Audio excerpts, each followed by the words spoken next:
क्रांति की शुरुआत जो है वो दूसरों से उम्मीद रखकर नहीं होती है। क्रांति की शुरुआत होती है खुद क्रांति बनने से।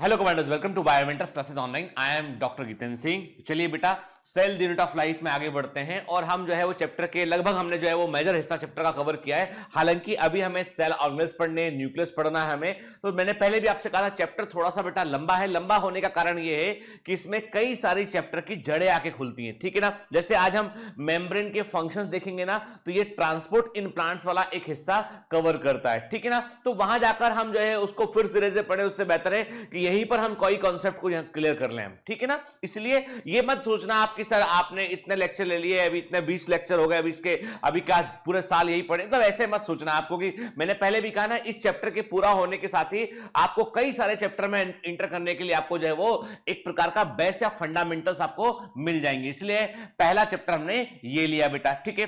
तो पिछली क्लास में हमने क्या बात किया था? पिछली क्लास में हमने देखा था सिंगर एंड निकोलसन के मॉडल के बारे में देखा हमने मेम्ब्रेन्स के मॉडल्स देखे, हमने देखा कि मेम्ब्रेन में एनसीईआरटी के अकॉर्डिंग पढ़ा कि मेम्ब्रेन में किस तरह का ट्रांसपोर्ट होता है। अब चूंकि मेम्ब्रेन ट्रांसपोर्ट एक बड़ा इंपॉर्टेंट हिस्सा है, फंक्शंस ऑफ मेम्ब्रेन एग्जाम में अक्सर पूछा जाता है, ठीक है। आप देखेंगे साइटोलॉजी में जब भी क्वेश्चन पूछा गया ना, तो अक्सर क्वेश्चन जो है मेम्ब्रेन के फंक्शन के ऊपर जरूर पूछा जाता है। यदि साइटोलॉजी में 4 क्वेश्चन आएंगे, 3 क्वेश्चन आएंगे सेल यूनिट ऑफ लाइफ में, तो एक क्वेश्चन मेम्ब्रेन के ऊपर जरूर होगा। इसलिए मेम्ब्रेन के फंक्शन एकदम जो है वो दिमाग में रहना चाहिए। और ये चूंकि ये क्वेश्चन जो है वो ट्रांसपोर्ट इन प्लांट से और प्लांट फिजियोलॉजी के हिस्से से ओवरलैप करता है, इसलिए काम का होता है बेटा, ठीक है। चलिए तो हम कंटिन्यू करते हैं आगे इसमें। तो देखो बेटा, ये कौन सा मॉडल है मेम्ब्रेन का? ये जो है वो this is the fluid mosaic model of cell membrane. किसने दिया था इसको? सिंगर एंड निकोलसन ने दिया था। चलिए आपके लिए क्वेश्चन ये है, आपको ये बताना है कि ये फ्लूइड मोज़ेक मॉडल है, इसे सिंगर एंड निकोलसन ने दिया था। आपको बताना है किस ईयर में दिया गया था, ठीक है, ईयर, ठीक है। कौन से ईयर में सिंगर एंड निकोलसन ने फ्लूइड मोज़ेक मॉडल को दिया था, ठीक है, क्लियर।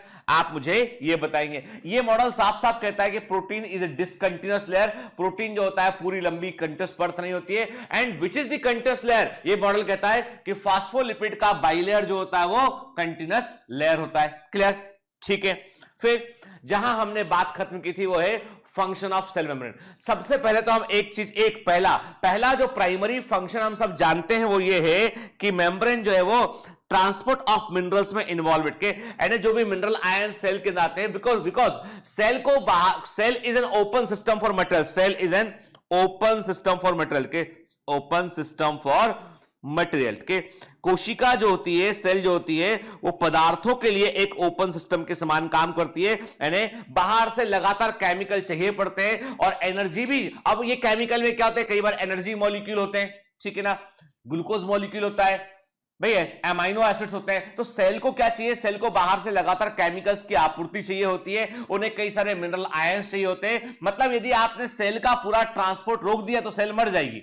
सेल का आपने ट्रांसपोर्ट रोक दिया तो सेल मर जाएगी। जैसे कि जब प्लांट में सेकेंडरी वॉल का कंप्लीट डिपोजिशन होता है, तो सेकेंडरी वॉल के केमिकल जो होते हैं वो एयर के लिए, वाटर के लिए, मटेरियल के लिए इम्परमेबल केमिकल होते हैं, उसके आर पार कोई निकल नहीं सकता है। चुनवा दिया मतलब आपने सेल को, चारों ओर से आपने सेकेंडरी वॉल तैयार कर दी, तो फिर सेल मर जाती है। चाहे आप जाइलम वेसल देख लीजिए, चाहे आप जो है स्क्लेनकाइमा फाइबर देख लीजिए, जो भी सेल में लिग्निन जैसे केमिकल का जमाव हुआ या सुबेरिन जैसे केमिकल का जमाव हुआ और सेकेंडरी वॉल को तैयार किया गया, वो मर गया। कॉर्क सेल में सुबेरिन जमा होता है। मतलब यह है कि सेल को जो है लगातार अपने आउटर मीडियम के साथ में एक्सचेंज करना होता है। और इस चीज को थोड़ा सा हम अलग प्रकार से क्या बोलते हैं, हम कहते हैं कि cell membrane involve in the osmoregulation. बिल्कुल सही वर्ड है ये। सेल मेम्ब्रेन परासरण नियमन में रोल प्ले करती है। परासरण नियमन का मतलब क्या होता है बेटा? कि हर सेल का अपना एक ऑस्मोटिक प्रेशर होगा, एक ऑस्मोटिक कॉन्सेंट्रेशन होगा। हर सेल के का अपना एक कॉन्सेंट्रेशन होगा, सॉल्यूट का एक निश्चित सांद्रण होगा, एक निश्चित कॉन्सेंट्रेशन होगा, और सेल उस कॉन्सेंट्रेशन को बनाए रखने की लगातार कोशिश करेगी और उसको डिस्टर्ब होने से रोकेगी। हम क्या कहते हैं कि सेल जो है वो होम्योस्टेसिस, याद है ना ये वर्ड के, ये सब पढ़ा हुआ है हमने के, होम्योस्टेसिस में रोल प्ले करती है। और होम्योस्टेसिस की एक प्रोसेस क्या होती है? ऑस्मो रेगुलेशन होती है। ठीक है ना बेटा, क्लियर? तो इसका मतलब ये जो लिखा है ना छोटा सा पैराग्राफ, इसके बहुत सारे मतलब निकलते हैं। ठीक है, कुछ बच्चों ने बोला कि सर हम थोड़े से कंफ्यूज होते हैं कि हम क्या नोट कर लें, क्या नोट नहीं करें, और आप कई बार एनसीईआरटी का पैराग्राफ दिखाते हो, उसी को फिर आप आगे अलग अपने तरीके से एक्सप्लेन करते हो, कभी अपने तरीके से एक्सप्लेन करते हो, बाद में एनसीईआरटी का पैराग्राफ दिखाते हो। अरे बेटा तेरे पास एनसीईआरटी है तो एनसीईआरटी की लिखी हुई चीजों को दोबारा क्यों लिख रहा है? ठीक है, एनसीईआरटी है ना तो खोलो बाजू में एनसीईआरटी। ठीक है, तो एनसीईआरटी की लिखी चीजों को दोबारा लिखने का कोई मतलब नहीं। जो मैं बता रहा हूं, जो इंपॉर्टेंट पॉइंट हमको शॉर्ट में उनको नोट करते जाइए आप। ठीक है ना, क्लियर है ना? लेकिन आप बोलते सर आप एक काम करो, या तो एनसीईआरटी पढ़ा लो या अपना पढ़ा लो। ऐसा थोड़ी ना होता है। ठीक है, अब तुमसे थोड़ी ना सलाह लेंगे हम। ठीक है बेटा, है ना, तुमसे सलाह नहीं लेंगे हम, तुम्हें ऑर्डर मानना है, तुम्हें ऑर्डर देना नहीं है, समझ गए? ठीक है, हाँ आप हमको सजेशन दे सकते हैं, कोई एप्लीकेशन में इंप्रूवमेंट करना है, अपने वेबसाइट पे इंप्रूवमेंट करना है, कोई फीचर ऐसा है जिसमें आपको लगता है कि जैसे आपने बोला नाइट मोड का काम चल गया, वीडियो डाउनलोड उसका काम शुरू हो गया के 1-2 दिन में चालू हो जाएगा पूरा उठ के। तो जितने फीचर आपने बोले सारे के सारे धीमे धीमे इंप्लीमेंट हो रहे हैं। आपने कहा सर वीडियो शॉर्टिंग में दिक्कत हो रही है ऐप में, तो वीडियो शॉर्टिंग का सिस्टम भी डाल दिया आप, वीडियो एक साथ आपको रिसेंट वीडियो एक साथ मिल जाएंगे आपको सारे, Whatever you want के। लेकिन पढ़ाने को लेके जो है कोई भी चीज हम आपसे नहीं एक्सेप्ट करेंगे, क्योंकि हम जानते हैं अपना काम कि हमें आपको कैसे निकलवाना है। ठीक है ना, आपको यहां पे अक्सर फॉलो करना है। ठीक है, चलो रोज डांट खाने का तुमने नियम बना के रखा हुआ है ना इस बैच ने। चलो transport of minerals, the membrane is selectively परिवल के। तो अब सिलेक्टिवली परिवल का मतलब क्या होता है कि मेम्ब्रेन जो होती है वो वाटर के लिए तो परिवल है ही सही, लेकिन कुछ सिलेक्टेड सॉलिड उसके आर पार निकल सकते हैं। मेम्ब्रेन जो होती है वो परमेबिलिटी पारगम्यता का नियंत्रण करती है। It controls the permeability. अरे यार अंदर कौन जाएगा बाहर कौन निकलेगा ये मेम्ब्रेन डिसाइड करती है। It decide that what kind of mineral में इंटर इनसाइड सेल। जैसे माइटोकॉन्ड्रिया की इनर मेम्ब्रेन ने बोल दिया, माइटोकॉन्ड्रिया की इनर मेम्ब्रेन ने साफ साफ बोल दिया हम किसी को अंदर बाहर नहीं जाने देंगे। समझ गए? हम हाइड्रोजन आयन जो प्रोटॉन छोटा सा है उसको भी अंदर बाहर नहीं निकलने देंगे हम। ठीक है भाई, और निकलने आर पार निकलना होगा तो एक पर्टिकुलर कंडीशन होगी उसके लिए। आउटर मेम्ब्रेन माइटोकॉन्ड्रिया की बोलती है यार हमें कोई फर्क नहीं पड़ता, जिसको अंदर आना है आओ, जिसको बाहर जाना बाहर जाओ। It behaves like almost permeable membrane, mitochondria के आउटर मेम्ब्रेन, और inner membrane behave like almost impermeable membrane. एक ही माइटोकॉन्ड्रिया, उसकी आउटर मेम्ब्रेन का व्यवहार अलग है और इनर मेम्ब्रेन का व्यवहार अलग है। मतलब मेम्ब्रेन सोच समझ सकती है, मतलब मेम्ब्रेन सोच समझ सकती है। लाइसोसोम की मेम्ब्रेन बोलती है, सुनिए एक बात सुनिए ध्यान से, कि लाइसोसोम की मेम्ब्रेन बोलती है कि यार देखो ऐसा है, हम तो किसी को अंदर नहीं लेंगे, सिर्फ हमको कोई हाइड्रोजन आयन दिख गया ना वो हमारे अंदर आ सकता है फ्रीली, कोई दिक्कत नहीं, हम उसको अंदर ले लेंगे। मतलब लाइसोसोम की मेम्ब्रेन कंट्रोल्ड परमेबिलिटी शो करती है। वो बोलती है कि हमारे अंदर पूरी सेल का पीएच जो है वो 6.8 होगा, पूरी सेल का पीएच 6.8 होगा, लेकिन लाइसोसोम बोलता है मेरा पीएच 5 है। पूछा हमने भैया तुम अलग से कैसे हो गए, तुम्हारा पीएच 5 कैसे हो गया? उसने कहा हमारे पास जो एंजाइम है वो एसिड हाइड्रोलाइजेज एंजाइम है, हमारे पास जो एंजाइम है हम पूरी सेल को डाइजेस्ट कर सकते हैं, हमारे पास ऐसे एंजाइम है जो कोई भी चीज को पचा सकते हैं, और उन एंजाइमों को चालू करने के लिए एसिडिक पीएच की रिक्वायरमेंट है। और हम तुम्हारे अंदर से कहां से एसिड लेके आएंगे? हमने अपनी मेम्ब्रेन को ऐसा कन्वर्ट कर दिया है कि बाहर से हाइड्रोजन आयन अंदर आता रहे, और हाइड्रोजन आयन जहां इकट्ठा होगा वहां पे पीएच एसिडिक होगा। सोचिए एक ही सेल के अंदर लाइसोसोम का पीएच है 5, बाकी सेल का 6.8, क्योंकि वो मेम्ब्रेन हाइड्रोजन आयन के लिए बने वाले। मतलब मेम्ब्रेन डिसाइड कर सकती है कि किसको अंदर आना है, किसको अंदर नहीं आने देना है, मतलब किसको आपको परमिट करना है, किसको नहीं करना है। चलिए मतलब आप आगे बढ़ते हैं।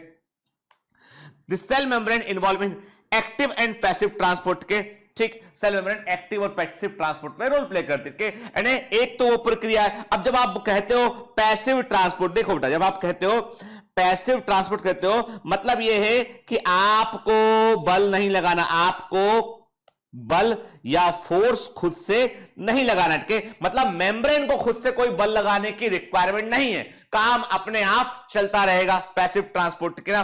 और एक्टिव ट्रांसपोर्ट मतलब मेम्ब्रेन को उसमें ताकत लगानी पड़ेगी, बल लगाना पड़ेगा, एनर्जी खर्च करनी पड़ेगी, वो एक्टिव ट्रांसपोर्ट है। चलिए हम समझते हैं इस बात को अच्छे से और, ठीक है।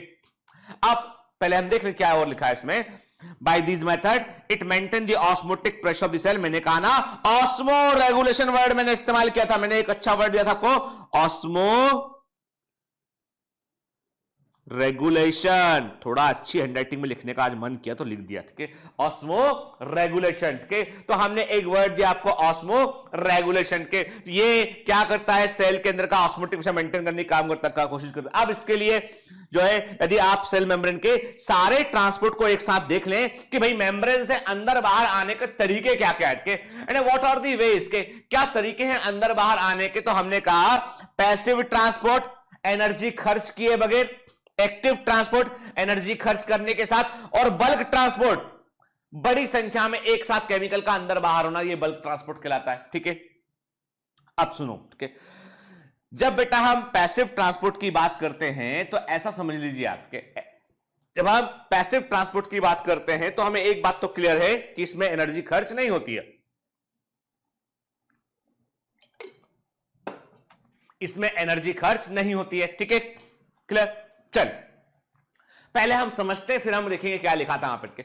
अब हम इतना समझते हैं कि एक पहाड़ है, इमेजिन करते हैं कि मैंने कहा आपसे कि एक माउंटेन है, ठीक है, ठीक, ये इमेज बाजू वाला इमेज बाद में देखेंगे, पहले हमारा वाला इमेज पे बात करो। ये एक माउंटेन है, ठीक है ना बेटा, मान लिया माउंटेन है, ठीक है। अब इस माउंटेन में यदि आप देखें, आपको ऊपर से पत्थर नीचे फेंकना है, एक स्टोन है, इसको आपको नीचे फेंकना है स्टोन को, ठीक है, तो क्या आपको एनर्जी की रिक्वायरमेंट होगी? नहीं, क्योंकि ऑलरेडी स्टोन ऊपर की ओर प्रेजेंट है, ऑलरेडी स्टोन ऊपर की ओर प्रेजेंट है, और ऊपर से उसके पास में अपनी खुद की एनर्जी है, पोटेंशियल एनर्जी है, छोड़ोगे काइनेटिक एनर्जी में कन्वर्ट होगी, नीचे की ओर जाएगा। मतलब आपने जब पत्थर को आपने ऊपर से नीचे फेंका, आपने इसको नीचे डाला, आपने इसको, तो आपने क्या बोला, आपने कहा ये पहाड़ से नीचे जा रहा है, डाउन हिल ट्रांसपोर्ट बोला आपने, इसके लिए आपने डाउन हिल ट्रांसपोर्ट वर्ड का इस्तेमाल किया। आपने कहा यह पहाड़ से नीचे की ओर जा रहा है, डाउन हिल ट्रांसपोर्ट है, क्या आपको एनर्जी की रिक्वायरमेंट होगी? आप बोलोगे नहीं, अपने आप चला जाएगा यार, ऊपर से कुछ नीचे फेंकोगे तो काय का एनर्जी, मतलब there is no need of energy. भाई आप कोई चीज को, मान लो मैं इस पेन को ऊपर से नीचे फेंक दूं, फेंकूंगा नहीं, इसको टूट जाएगा है, ठीक है, मान लो फेंक दो इसको मैं, तो क्या मुझे एनर्जी की रिक्वायरमेंट लगेगी मुझे? चलो इसको फेंक के देखते हैं, लगेगी रिक्वायरमेंट? नहीं लगेगी ना, ठीक है।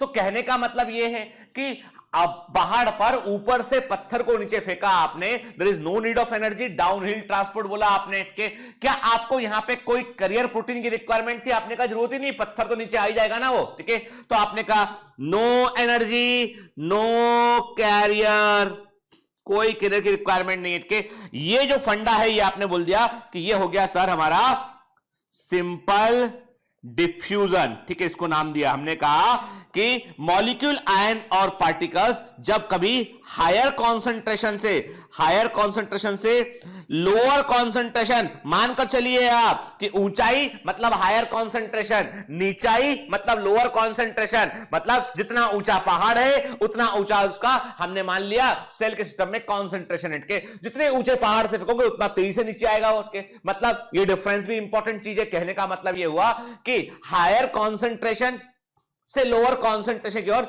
मॉलिक्यूल्स, आयंस, पार्टिकल बगैर एनर्जी खर्च किए मूव करते हैं, बगैर कैरियर प्रोटीन के मूव करते हैं, तो वो हो गया सिंपल डिफ्यूजन, ठीक है। चलिए क्या कहता है आपसे, वो कहता है पैसिव ट्रांसपोर्ट ये सांद्रण प्रवणता के अनुसार होता है। इसका मतलब ये है कि इसका मतलब है कि always occurs from the higher concentration to the lower concentration, ठीक है। और ये अंतर जितना बड़ा होगा उतना तेजी से जो है वो आपको विसरण होता हुआ, डिफ्यूजन होता हुआ आपको दिखाई पड़ेगा, पैसिव ट्रांसपोर्ट दिखाई पड़ेगा। और ये बेटा सिद्धांत याद रखना कि जितना अधिक सांद्रण का डिफरेंस होता उतना तेजी से वो जो है वो जो है वो आपको डिफ्यूजन, पैसिव ट्रांसपोर्ट देखने मिलेगा, ठीक है। यहां पर एनर्जी खर्च नहीं होती है। डिफ्यूजन, सिंपल डिफ्यूजन की बात करते हैं, movement of particle from an area of high concentration to an area of low concentration, इसको क्या बोला? इसको आपने बोला सिंपल डिफ्यूजन, साधारण विसरण बोला आपने, या सिर्फ डिफ्यूजन बोला आपने इसको, ठीक है। कई बार आप सिर्फ डिफ्यूजन वर्ड भी यूज करते हैं, ओनली डिफ्यूजन भी कह सकते हैं, सिंपल डिफ्यूजन कह सकते हैं, ठीक है। चलिए अब इस कहानी के हम दूसरे पार्ट की बात करते हैं। दूसरा पार्ट ये है कि मैंने कहा आपसे किस कहानी में हमने एक दूसरे पार्ट की हमने बात की यहाँ पे कि हमने क्या देखा, हमने देखा यहाँ पे कि जो है वो जस्ट हमने क्या देखा यहाँ पे। अब यहाँ पे दूसरा पार्ट ये है कि अब हमने यहाँ पर थोड़ा चेंज किया हमने, यानी अब की बार क्या है कि देखो मैंने कहा आपसे कि हायर से यानी हम हायर से जो है वो हम हायर से लो, यानी हाई कॉन्सेंट्रेशन से हमको लो कॉन्सेंट्रेशन की ओर ही हमको जो है वो मूव करना है। हमें हाई से हमें जो है वो लो कॉन्सेंट्रेशन की ओर ही हमको जो है वो मूव करना है। लेकिन इस बार क्या है, इस बार ये है कि यहां पर जिसको हमें नीचे लेके आना है वो कौन है। इस बार हमने कहा कि वो एक आदमी है, ठीक है। अब मैंने कहा आपसे कि इस आदमी को पहाड़ से नीचे पहुंचाना है, तो क्या करोगे, धक्का वक्का मत मार देना, ठीक है। बेचारा मर जाएगा, चोट लग जाएगी उसको, ठीक है। फिर पुलिस केस, ये वो लफड़ा अटके, जेल, समझ गए ना। ऐसा नहीं है कि इस आदमी को धक्का मार दिया है ना तो पहाड़ से दिखाते ना वो। आपको बता दूं मैं किसे मैं कभी कभी देखता हूं ना, ये अपना कभी चलते फिरते, मैं कभी देखता नहीं, चलते फिरते जो है मेरी नजर चली जाती कभी, ये तमाम तरह के जो सीरियल आ रहे हैं ना आजकल टीवी पे, प्राइम टाइम में कुछ कुछ सीरियल आ रहे होते हैं, तो उसमें जिसमें वो ना वो इस तरह के सीरियल है जिसमें कि कभी इंसान नेवला बन जाता है, नेवला इंसान बन जाता है, तमाम तरह के सीरियल, वो बड़े भारी टाइप का दिमाग लगाते हैं वो लोग। तो वो भी क्या हो, वो पहाड़ पे ले जाएंगे, देखो देखो वो देखो, फिर धक्का मार देंगे दूसरे को। ऐसा देखा है मैंने, है। फिर जिसका धक्का मार दिया वो क्या लगा मर गया, और फिर अचानक से कई सालों बाद वो प्रकट हो जाएगा, बोलेगा मुझे याद है तुमने मेरे साथ क्या किया था।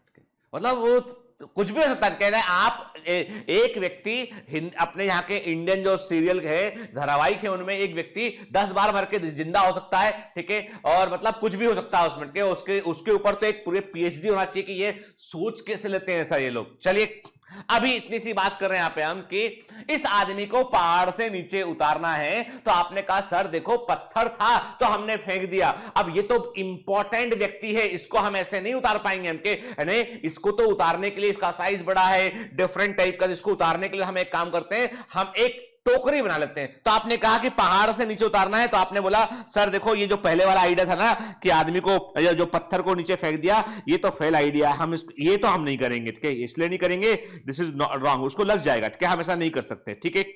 आपने कहा इसके बजाय में एक काम करते हैं, हम एक टोकरी बनाते हैं। आपने एक टोकरी बनाया, सोचो अभी भूल जाओ क्या पढ़ रहा है, अभी जो बता रहा हूं उस पर आपने एक टोकरी बनाया, ठीक है। इस टोकरी में इस आदमी को बिठाया, आपने कहा भैया ये आदमी इस टोकरी के अंदर आ गया, ठीक है। और धीमे धीमे आपने इस टोकरी को जो ऊपर से नीचे की ओर रिलीज किया आपने, अरे टोकरी का एक सिरा आपके पास है, ये मत सोचना कि नहीं है, ठीक है। तो आपने क्या किया, धीमे धीमे इस टोकरी को आपने रिलीज किया और नीचे की ओर आप ले आए और आपने उस आदमी को नीचे सुरक्षित छोड़ दिया, ठीक है।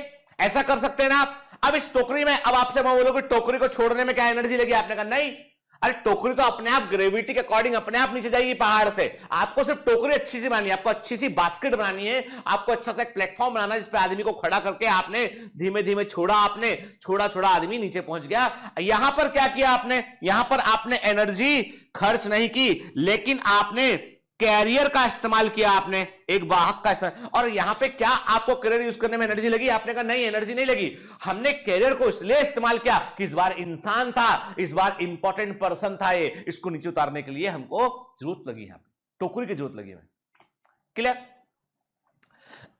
तो ये बात तो हमको समझ में आई कि कैसे हुआ। इसका मतलब ये हुआ कि आप कैरियर के मतलब यहां पे कैरियर की रिक्वायरमेंट हुई यहां पे, है ना। अब एक बड़ी इंपॉर्टेंट बात है कि कैरियर, मान लो आपकी टोकरी में 3 लोग बैठ सकते हैं, 3 लोग बैठ सकते हैं, सुनना बात को, टोकरी में 3 लोग बैठ सकते हैं, तो मैक्सिमम एक बार में 3 लोगों को आप उतार सकते हो, ठीक है। लेकिन ऊपर से पत्थर फेंकने हो तो आप कईयों पत्थर फेंक सकते हो, ये दिमाग में रखना बस। आगे इस पर हम एक ग्राफ बनाएंगे, इस पर आगे हम एक ग्राफ बनाएंगे, ठीक है ना। चलिए तो अभी इतना कहा मैंने कि हाँ समझ गए बात को कि भाई यहां पर हमें अब इसका मतलब एक आप अब सुनो मेरी बात को, तो रटना कभी नहीं पड़ेगा, केवल समझिए बात के। इसका मतलब कुछ ऐसे पैसिव ट्रांसपोर्ट होते हैं जिनमें कि आपको एक फैसिलिटी प्रोवाइड करनी पड़ेगी, फैसिलिटेटेड, ठीक है ना। हमने इसको वर्ड को चेंज कर दिया, हमने कहा फैसिलिटी प्रोवाइड करनी पड़ेगी। भैया क्या फैसिलिटी प्रोवाइड करनी पड़ेगी? प्रोवाइड करना पड़ेगा कैरियर, प्रोवाइड करना पड़ेगा कैरियर। क्या फैसिलिटी प्रोवाइड करनी पड़ेगी? फैसिलिटी प्रोवाइड करनी पड़ेगी कैरियर। हम ऐसे नहीं जाएंगे, आप फेंक नहीं सकते हमको तो बास्केट चाहिए, वो है फैसिलिटी, तो कैरियर प्रोटीन इन्वॉल्व हुआ। लेकिन चूंकि ये भी ऊपर से नीचे आ रहा है तो आपको एक्स्ट्रा एनर्जी की रिक्वायरमेंट, कोई एनर्जी की रिक्वायरमेंट नहीं होगी। मतलब ये कि embedded protein act as tunnels, के जो प्रोटीन मेम्ब्रेन के अंदर पाए जाते हैं, धसे होते हैं, वो टनल के समान व्यवहार करते हैं, कैरियर के समान व्यवहार करते हैं और उनके थ्रू जो है वो पार्टिकल्स आ सकते हैं। ठीक है, ये है फैसिलिटेड डिफ्यूजन के, और इसमें कैरियर इन्वॉल्व होता है लेकिन एटीपी कंज्यूम नहीं होता है। वेरी वेरी इंपॉर्टेंट बेटा, ठीक है, क्लियर? आई बात समझ में? चलिए, है ना। तो ये बात हम समझ गए कि ये किस प्रकार से यहां पर ये होता होगा। अब मैं दूसरे में जो है वो अब थोड़ा सा सीन को चेंज किया हमने, ठीक है, हमने सीन को थोड़ा सा चेंज किया। हमने सीन क्या चेंज किया? हमने कहा इस बार जो है वो जो उल्टा है, काम उल्टा ये है कि पहाड़ के नीचे इस बार उल्टा है कि आपको जो है वो पहाड़ के नीचे से जो है वो आपको जो है ऊपर की ओर आपको जाना है। ठीक है, मतलब इस पॉइंट से आपको इस पॉइंट की ओर जो है वो जरा डायरेक्शन इस बार ऐसा है। ठीक है, अब आप बोलोगे सर पहाड़, मैंने कहा कि देखो बेटा ऐसा है, ये ऊंचा बड़ा सा पहाड़ है। मैंने कहा ये बेटा देखो, ये मान लो ये कि ये एक ऊंचा बड़ा सा पहाड़ है। ठीक है, मैंने कहा ये एक बड़ा सा माउंटेन है। मैंने कहा यहां तुमको पहुंचाना है। क्या पहुंचाना है? मैंने कहा तुम्हारे पास कुछ पत्थर हैं, स्टोन्स हैं, वो ऊपर पहुंचाना है, और कुछ आदमी लोग हैं, कुछ जो है वो मैन है जिनको ऊपर आपको पहुंचाना है। ठीक है ना? ठीक, क्यों? वो आदमी जाके ऊपर काम करेंगे, हमने बोल दिया आपसे। अब आपने कहा ठीक है सर हम पहुंचा देंगे, पर बताइए मेरे को, क्या यहां से पत्थर फेंकेंगे तो ऊपर पहुंच जाएगा वो? अरे ऊंचा पहाड़ है, ठीक है, ये हाई एल्टीट्यूड है, ऊंचाई है, और ये लो एल्टीट्यूड है, कम ऊंचा हिस्सा है, निचला हिस्सा है इसका। तो क्या पत्थर को डायरेक्ट पहुंचोगे तो छुट्टी पे पहुंच जाएगा? आप बोलोगे नहीं सर, जब भी पत्थर फेंकेंगे कितनी ताकत से पत्थर फेंकेंगे, या तो पत्थर जो है वो इधर लेफ्ट राइट हो जाएगा या ग्रेविटी अकॉर्डिंग वापस से नीचे जाएगा। नहीं सर, काम नहीं बनेगा, ये तो काम नहीं बन सकता। ऊंचे पहाड़ पर पत्थर कैसे फेंक देंगे? और आदमी फेंक के ऊपर चढ़ा दोगे, वो भी पॉसिबल नहीं है। आपने कहा सर इस कंडीशन में तो आप प्रॉब्लम ये है कि हमको टोकरी चाहिए पड़ेगी, वही वाली टोकरी, वही वाली बास्केट, जिस बास्केट से पहले काम किया था। हमने कहा कि इस बार तो मजबूरी है, चाहे पत्थर हो, चाहे आदमी हो, चाहे कोई हो, आपको टोकरी की रिक्वायरमेंट होगी। आपने कहा ठीक है साहब, टोकरी लग गया यहां पे। आपने कहा बिल्कुल सही बात है, टोकरी लग गया, मतलब हमने कहा कैरियर इज इन्वॉल्व। ठीक है, हाँ, आप देखो ना ऊंचे पहाड़ पे, देखो पहाड़ के ऊंचाई से पत्थर फेंकोगे तो अपने आप नीचे आएगा। अरे आदमी फेंकते तो वो भी नीचे आता, लेकिन आपने कहा कि नहीं भैया वो इंपॉर्टेंट है, स्पेसिफिक, इसलिए उसको स्पेसिफिक है इसलिए उसको ऐसे नहीं फेंक सकते, उसको टोकरी से नीचे लाया। लेकिन अब नीचे से यदि ऊपर चढ़ाना है तो चाहे वो पत्थर हो, चाहे आदमी हो, कोई भी हो, आपको टोकरी तो लगेगी। अब टोकरी को छोड़ना है कि खींचना है? आपने कहा रे सर ये तो दूसरी मुसीबत हो गई। यहां पे दूसरी मुसीबत ये हो गई, ये टोकरी है, ये इसका रस्सी है, मैंने मान लिया के, और आपको मैंने कहा अब तो इसको खींचना पड़ेगा इसको हमें के, मतलब यू नीड फोर्स, एनर्जी लगेगा आपको। आप बोलोगे रे सर ये तो है ना, चाहे बिजली का हम लिफ्ट लगा ले, चाहे इंसान आदमी रस्सी खींच रहा है। देखा ना कुएं से पानी, कभी कुएं से पानी निकाला? कभी कुएं से पानी निकाला आपने? देखा किसी को निकालते हुए? मैंने तो कभी निकाला हुआ। गांव में जाके मैंने शौक में एक बार देखा मैंने कि चढ़ के कि बाल्टी, खाली बाल्टी को मैंने डाला अंदर ना, तो अपने आप बाल्टी नीचे गई, धप से आवाज आई जाके अंदर, फिर पानी भरा गया, फिर बाल्टी को खींचा बाल्टी को, पानी ऊपर आ गया। ताकत लगता है उसमें, फोर्स लगता है उसमें। तो बात इतनी सी है कि अब आपने कहा कि नहीं सर अब तो ये अपने आप कहां जाएगी टोकरी? क्या कुछ भी करो, कोई ना कोई एनर्जी लगानी पड़ेगी आपको, तब तो टोकरी ऊपर की ओर जाएगी। नहीं, इट मींस इस बार आपको एनर्जी भी खर्च करनी पड़ी आपको। क्यों एनर्जी खर्च करनी पड़ी? अरे भाई प्रोसेस उल्टा है ना, लो से हाई की ओर है, इसलिए एनर्जी खर्च करनी पड़ी। तो एग्जांपल दिमाग में सेट कर लेना। तो इसको क्या बोला आपने कहा अरे सर इस बार तो पहाड़ पर ऊपर चढ़ा दिया आपने, इसको बोला हमने अप हिल ट्रांसपोर्ट। क्या बोला इसको हमने? इसको बोला हमने अप हिल ट्रांसपोर्ट का। इसके लिए हम अप हिल ट्रांसपोर्ट वर्ड का इस्तेमाल करते हैं। क्लियर? ठीक है ना। अब देखो आप सिंपल एग्जांपल देखते हैं इसके। हम ये सब पूछा जाता है बेटा, ट्रांसपोर्ट इन प्लांट्स का हिस्सा है। एक शुगर क्यूब को लिया हमने, शुगर क्यूब समझते हैं, शुगर का क्यूब होता है, उसको लिया हमने एक बीकर में एक जगह पर छोड़ दिया हमने, ठीक है।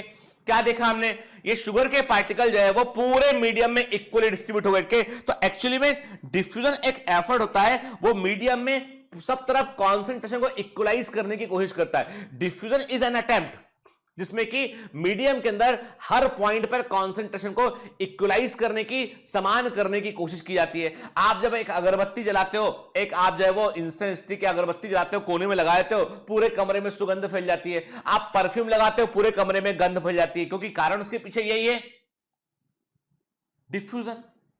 आप एक पानी के बीकर में आप एक बूंद इंक को डालते हो तो पूरी की पूरा इंक से मीडियम जो है कलरफुल हो जाता है। क्यों? ये भी क्या है, डिफ्यूजन है, ठीक है। देखिए ना, यानी मॉलिक्यूल्स आयंस पार्टिकल जो है वो मीडियम में अपने आप को इक्वली डिस्ट्रीब्यूट करने की कोशिश करते हैं कि मॉलिक्यूल्स आयंस पार्टिकल मीडियम में अपने आप को इक्वली डिस्ट्रीब्यूट करने की कोशिश करते हैं कि वो समान वितरण करने का वो प्रयास करते हैं। क्लियर? ठीक है, चलिए अब क्वेश्चन ये उठता है, what determine the rate of diffusion, के डिफ्यूजन जो है, विसरण जो है वो किन चीजों पर निर्भर करता है, ठीक है, विसरण किन चीजों पर निर्भर करता है। अब इस पर हम बात करते हैं, और this is one of the जब भी कभी आप जो है किसी भी एमसीक्यू बुक जो है, जो भी आप रेफरेंस बुक इस्तेमाल करते हैं, चाहे आप दिनेश पब्लिकेशंस का बुक यूज करें, चाहे प्रदीप का यूज करें, आप ट्रूमेंस का यूज करें, आप ठीक है एररलेस इस्तेमाल करें, आप क्लियर सिंगेज का इस्तेमाल करें, आप सारे अच्छे बुक के नाम ले रहा हूं के बार बार आप एक क्वेश्चन करते हैं कौन सा बुक अच्छा है, कौन सा बुक अच्छा है। मैं कह दूं आपको, दिनेश पब्लिकेशंस का बुक अच्छा है, प्रदीप का बुक अच्छा है, और किसी पब्लिकेशन से मेरी कोई एफिनिटी नहीं है। मैं किसी से ₹1 का जो है वो किसी से वार्तालाप भी नहीं करता हूं। मेरे पास कई पब्लिकेशन, नाम नहीं लूंगा आपको, वो मुझे मेरे पास भर भर के मेल भेजते रहते हैं, सर आप हमारी बुक को प्रमोट कर दीजिए, वीडियो के दौरान आपको हम ₹1000 देंगे, एक बार बोलने का, 2 बार बोलने का, इतना देंगे के। हम किसी को एंटरटेन नहीं करते बेटा के, हम बोलते हैं नहीं, हमें आपका समझ में आएगा, हम फ्री में करेंगे,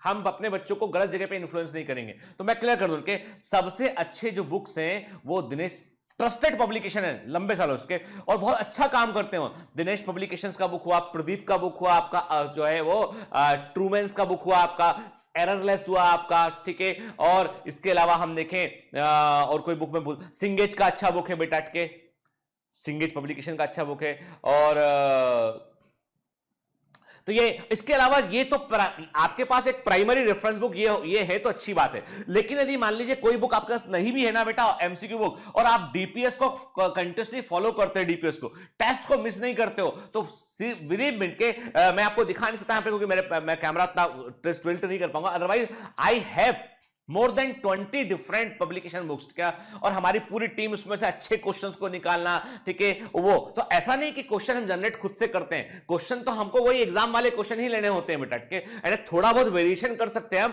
पर हमको चूंकि आपको एग्जाम के लिए ट्रेंड करना है तो हम एग्जाम के अकॉर्डिंग चीजों को प्रेफर करते हैं, ठीक है ना, क्लियर। तो इसलिए बिल्कुल अच्छे ऑथेंटिक, इसलिए, और फिर कई बच्चे पूछते हैं सर इस कोचिंग के नोट्स का क्या, उस कोचिंग के, देखो ऐसा है, चाहे वो बायोमेंटर्स के नोट्स हो, चाहे किसी XYZ कोचिंग के नोट्स हो, ABC के नोट हो, कोई ना कोई बुक से ड्राइव किए गए नोट्स होते हैं। कोई भी नोट को बैठ के, चांद पर बैठ के नोट नहीं लिखता आदमी कि मैंने सोच लिया कि सेल तो जो है वो चौकोर ही होगी आज से मैंने सोच लिया है कि आज से मैं माइटोकॉन्ड्रिया को जो है वो क्लोरोप्लास्ट बोलूंगा और क्लोरोप्लास्ट को मैं गोल्जी बॉडी बोलूंगा, हाँ मेरा मन।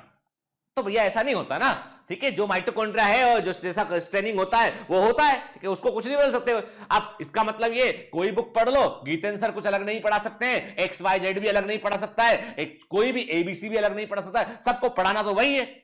The difference is connection and delivery, that is the only difference, बाकी कोई फर्क नहीं पड़ता, सब एक जैसा है ना। अरे वही आटा है, उस आटे से कभी पूरी बन जाती है, उस आटे से कभी रोटी बन जाती है, उस आटे से कभी बाटी बन जाती है, उस आटे से कभी बाफला बन जाता है, उस आटे से कभी हलवा बन जाता है।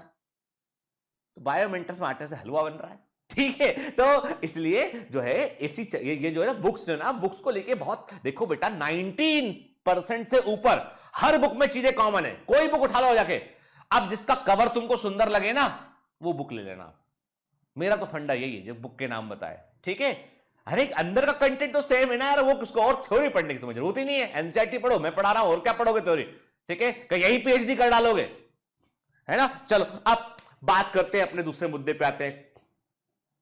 यार क्या हुआ, कुछ दिन पहले पता नहीं किसी इंसेक्ट ने जो है वो यहाँ पे काट लिया, मुझे पता नहीं कि सूते में काट लिया, तब से एक बॉयल हो गया यहाँ पे, और वो बड़ा पेनफुल बॉयल है, बोलने में भी जो है मुझे जो है वो दर्द करता है। देख रहे होंगे आपकी एक जो फूला फूला दिखाई पड़ रहा है, एंड दिस इज दी दवा लगा हुआ उसमें, हालांकि पर इट्स वेरी पेनफुल एक्चुअली। पर क्या करें ना, कभी कभी जो होते हैं ना दर्द भी जो है वो फ्रूटफुल होते हैं, ठीक है। मैं हमेशा बोलता हूं आपसे कि कभी कभी जी जलाने से जिंदगी रोशन आती है। मतलब लाइफ में कई बार आपको ऐसा लगता है कि बहुत सारी चीजें बहाने आते हैं, बहुत से लगता है कि अरे यार ये कर ले, नहीं, हमेशा बड़ा कि यार बड़ा गोल क्या है अपना वो देखो, तो आपको छोटी छोटी तकलीफें आपकी दूर हट जाती हैं। आए चलो अब बात आकर बहुत सारी बातों में लगाए तो मेरे को ना बात पर वापस करते हैं, यहाँ पे आते हैं कि what determine the rate of different diffusion का दर कौन डिसाइड करता है। नंबर एक तो है बेटा कॉन्सेंट्रेशन ग्रेडियंट, ठीक है। दो बिंदु है, एक पॉइंट है ए, एक पॉइंट है बी और एक पॉइंट है सी, तीन बिंदु बना दिए हमने के। हमने कहा ए पे मॉलिक्यूल आयन पार्टिकल 100 है, बी पे 60 है, सी पे 10 है, ठीक है। तो हमने क्या कहा, हमने कहा कि ए और बी के बीच का डिफरेंस कितना है, 40 डिफरेंस है, ठीक है। ए और सी के बीच का डिफरेंस कितना है, 90 डिफरेंस है, ठीक है। बी और सी के बीच का डिफरेंस कितना है, वो 70 डिफरेंस है। याद रखना, याद रखना बेटा कि 70 50 होगा ना यार, आप बोलोगे मैथमेटिक्स भी गड़बड़ हो गया आपका क्या, ठीक है। हाँ 60 में से 10 गया, तो मैंने कहा आपसे माइनस कर रहा है मेरे को, मैंने बोला ये 50 होगा, ठीक है। अब कहने का मतलब ये है बेटा कि मॉलिक्यूल्स आयंस पार्टिकल जो है वो हमेशा में मालूम है कि हायर कॉन्सेंट्रेशन से लोअर कॉन्सेंट्रेशन की ओर मूव करते हैं, ठीक है। और ये अंतर जितना अधिक होगा, यानी दो बिंदुओं के बीच में कॉन्सेंट्रेशन का डिफरेंस जितना अधिक होता है उतना अधिक फास्ट डिफ्यूजन होता है। किसी भी दो बिंदुओं के बीच में कॉन्सेंट्रेशन के डिफरेंस को, the difference of concentration between any two points, between any two points और between the two points is known as concentration gradient के। दो बिंदुओं के बीच में, किन्हीं दो बिंदुओं के बीच में आप यदि सांद्रण के अंतर को देखेंगे उसे आप बोलेंगे सांद्रण प्रवणता, बोलेंगे डिफ्यूजन, उसे ऑब्जेक्ट कॉन्सेंट्रेशन ग्रेडियंट बोलेंगे, ठीक है। The bigger the difference between the two side of the membrane, the quicker the rate of diffusion। के मेम्ब्रेन के दोनों तरफ जो है सबसे, अब इसका मतलब ये कि ए से सी, ए से बी और बी से सी में सबसे तेज डिफ्यूजन कहां होगा, आपने कहा सबसे तेज डिफ्यूजन होगा बेटा इस पॉइंट पे, क्योंकि डिफरेंस है 90 का। नंबर 2 पे कहां होगा, इस पॉइंट पे डिफरेंस है 50 का। और जो है वो सब इन तीनों में हम देखें यहाँ पे कि जो है वो तीसरे नंबर पे क्या होगा, ये वाला होगा, के तो मतलब ये कि दो पॉइंट के बीच में कॉन्सेंट्रेशन का डिफरेंस कितना है, दो पॉइंट के बीच में कॉन्सेंट्रेशन का डिफरेंस कितना है, ये इस बात को डिसाइड करता है कि मॉलिक्यूल आयन पार्टिकल जो है वो किस प्रकार से किस दिशा में मूव करेगी। डायरेक्शन भी इसी से तय होगा, यानी दिशा भी, यानी हायर कॉन्सेंट्रेशन के पॉइंट से लोअर कॉन्सेंट्रेशन के पॉइंट की ओर मॉलिक्यूल आयन पार्टिकल मूव करेंगे, ठीक है। नंबर एक। नंबर 2 ये जितना बड़ा अंतर होगा उतना तेज वो काम होगा, ठीक है। याद रखना जिंदगी में यहां पर एक बड़ा भारी फलसफा निकल के आता है, जिंदगी का फलसफा है। फलसफा ये है बेटा कि जब कभी आपको ऐसा लगता है ना कि आपके आसपास अभाव है, आपके पास पैसे की कमी है, उतने सुविधाएं जो आपके देखते हैं सामने पड़ोसी, आपके स्कूल में किसी बच्चे के पास में जो है बहुत सारा, आपके घर में पैसा भी खूब है, गाड़ियां भी घर में खूब सारी हैं, वो अच्छे अच्छे कपड़े पहनता है, अच्छे अच्छे जूते ले लेता है, अच्छा जो चाहिए वो उसके पास आता है। और हमको कुछ नहीं चाहिए, उसके लिए भी हमको जो है घर वालों को बोलना पड़ता है, रुकना पड़ता है, इंतजार करना पड़ता है, कई बार नहीं मिलता, हम ऐसा सोच के कई बार जो है वो दुखी भी हो सकते हैं, ठीक है। लेकिन आप इतिहास उठाकर देख लीजिए, मैं आपसे कहता हूं कि इतिहास उठाकर देख लीजिए, जिसके पास बहुत अधिक कैपेबिलिटी थी ना, ईश्वर ने उसको परीक्षा भी बहुत ली उसकी, उसने लेकिन नवाजा भी बहुत अधिक, उसको मिला भी बहुत करके।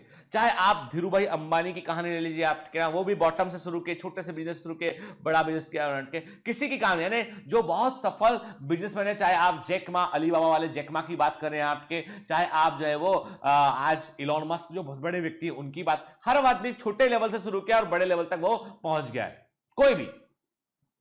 तो जिंदगी में जब कभी कुछ चीज की कमी होती ना, तो वो जो वैक्यूम हटता ना, जो खालीपन होता है ना, वो आपको अधिक अचीव करने की कोशिश की तरफ प्रेरित करता है, ठीक है। एक मैं जानता हूं अच्छे से कि एक बार मैं कभी जो है वो मुल्ताई तरफ है ना, एक एमपी में एक जगह है मुल्ताई, बैतूल, ठीक है। तो मैं भोपाल से बैतूल गया, बैतूल में एक बड़ा अच्छा मिशनरी का हॉस्पिटल है, पाडर हॉस्पिटल के, बैतूल से कुछ किलोमीटर दूर है पाडर हॉस्पिटल है, जो क्रिश्चियन मिशनरी का हॉस्पिटल है, और वहां पे बड़ी कॉम्प्लिकेटेड टाइप की सर्जरी होती है, फॉरेन से भी लोग आते हैं सर्जरी करने के लिए वहां पे।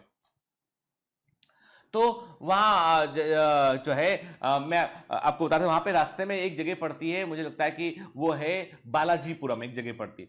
वहाँ पे क्या, वहाँ पे जो है एक मंदिर बना हुआ है यहाँ पे, और बड़ा सुंदर सा टेम्पल बना हुआ है। मतलब कहते हैं कि बहुत सुंदर, बड़े से कैंपस में बहुत ही सुंदर टेम्पल है वो। और वहाँ पे वो जिन्होंने बनाया वो सैम वर्मा करके एक व्यक्ति उन्होंने बनाया के। तो वो बताते हैं कि बहुत गरीब परिवार से बिलोंग करते थे वो, और एक दिन अपनी माँ के साथ वो खेत में थे, तो उन्होंने ऊपर से एरोप्लेन उड़ते हुए देखा, उसी खेत में जहां पे मंदिर बना है देखा, और उन्होंने अपनी माँ से कहा कि एक दिन माँ मैं सारे ऐसे बहुत सारे एरोप्लेन मेरे पास होंगे और मैं जो है बड़ा आदमी बनूंगा।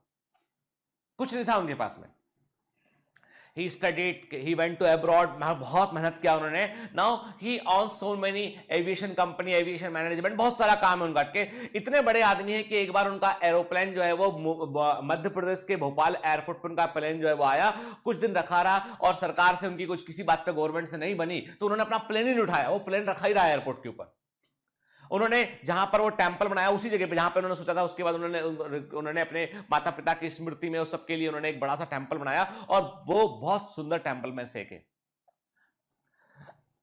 तो एक्चुअली में क्या होता है कि जिंदगी में ऐसा नहीं है कि नहीं है तो आप नहीं। अब आप दो तरह के लोग होते हैं, तो रोना रो रहे होते हैं उसका, ठीक है, या रोना बंद करके काम शुरू करते हैं, चलो ठीक है, हमको यदि विरासत में बहुत कुछ नहीं मिला है तो क्या हम आगे विरासत में कुछ नहीं दे सकते।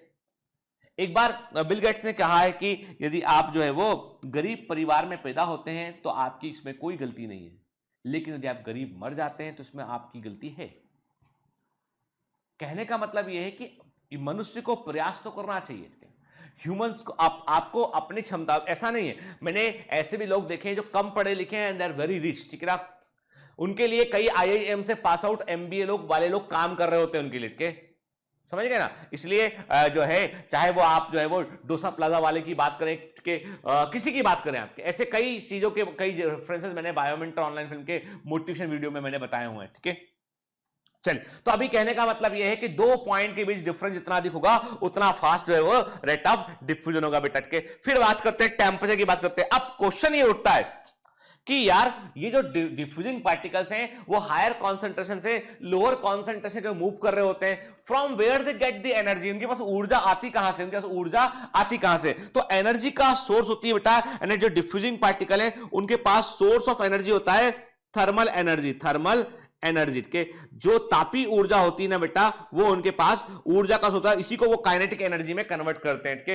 इसीलिए हम कहते हैं कि 0 केल्विन पे, थर्मोडायनामिक्स का नियम है, थर्मोडायनामिक्स का नियम है, थर्ड लॉ है कि 0 केल्विन पर मॉलिक्यूल्स आयंस पार्टिकल की फ्री एनर्जी शून्य होती है, ने वो मूव नहीं कर पाते के। यहां पे हम कहते हैं 0 केल्विन पे मॉलिक्यूल्स आयंस पार्टिकल की फ्री एनर्जी जो है वो, फ्री एनर्जी मतलब वो ऊर्जा जिसको किसी कार्य में आप इस्तेमाल कर सकते हैं, वो शून्य होती है 0 केल्विन। 0 केल्विन बोले तो -273 डिग्री सेल्सियस टेम्परेचर के, -273 डिग्री सेल्सियस टेम्परेचर को हमने क्या बोला, हमने इसको 0 केल्विन का। क्लियर, आई बात समझ में।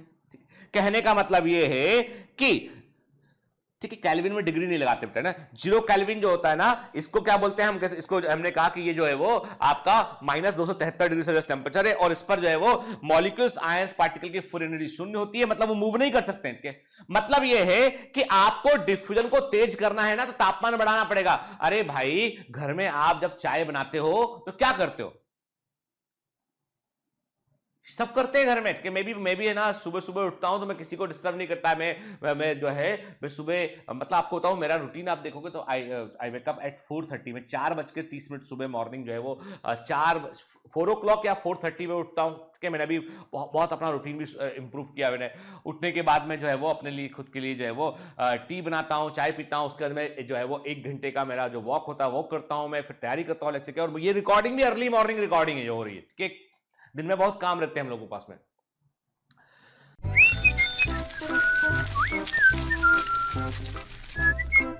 Hi, sorry to disturb you in between lecture, but it's important to inform you.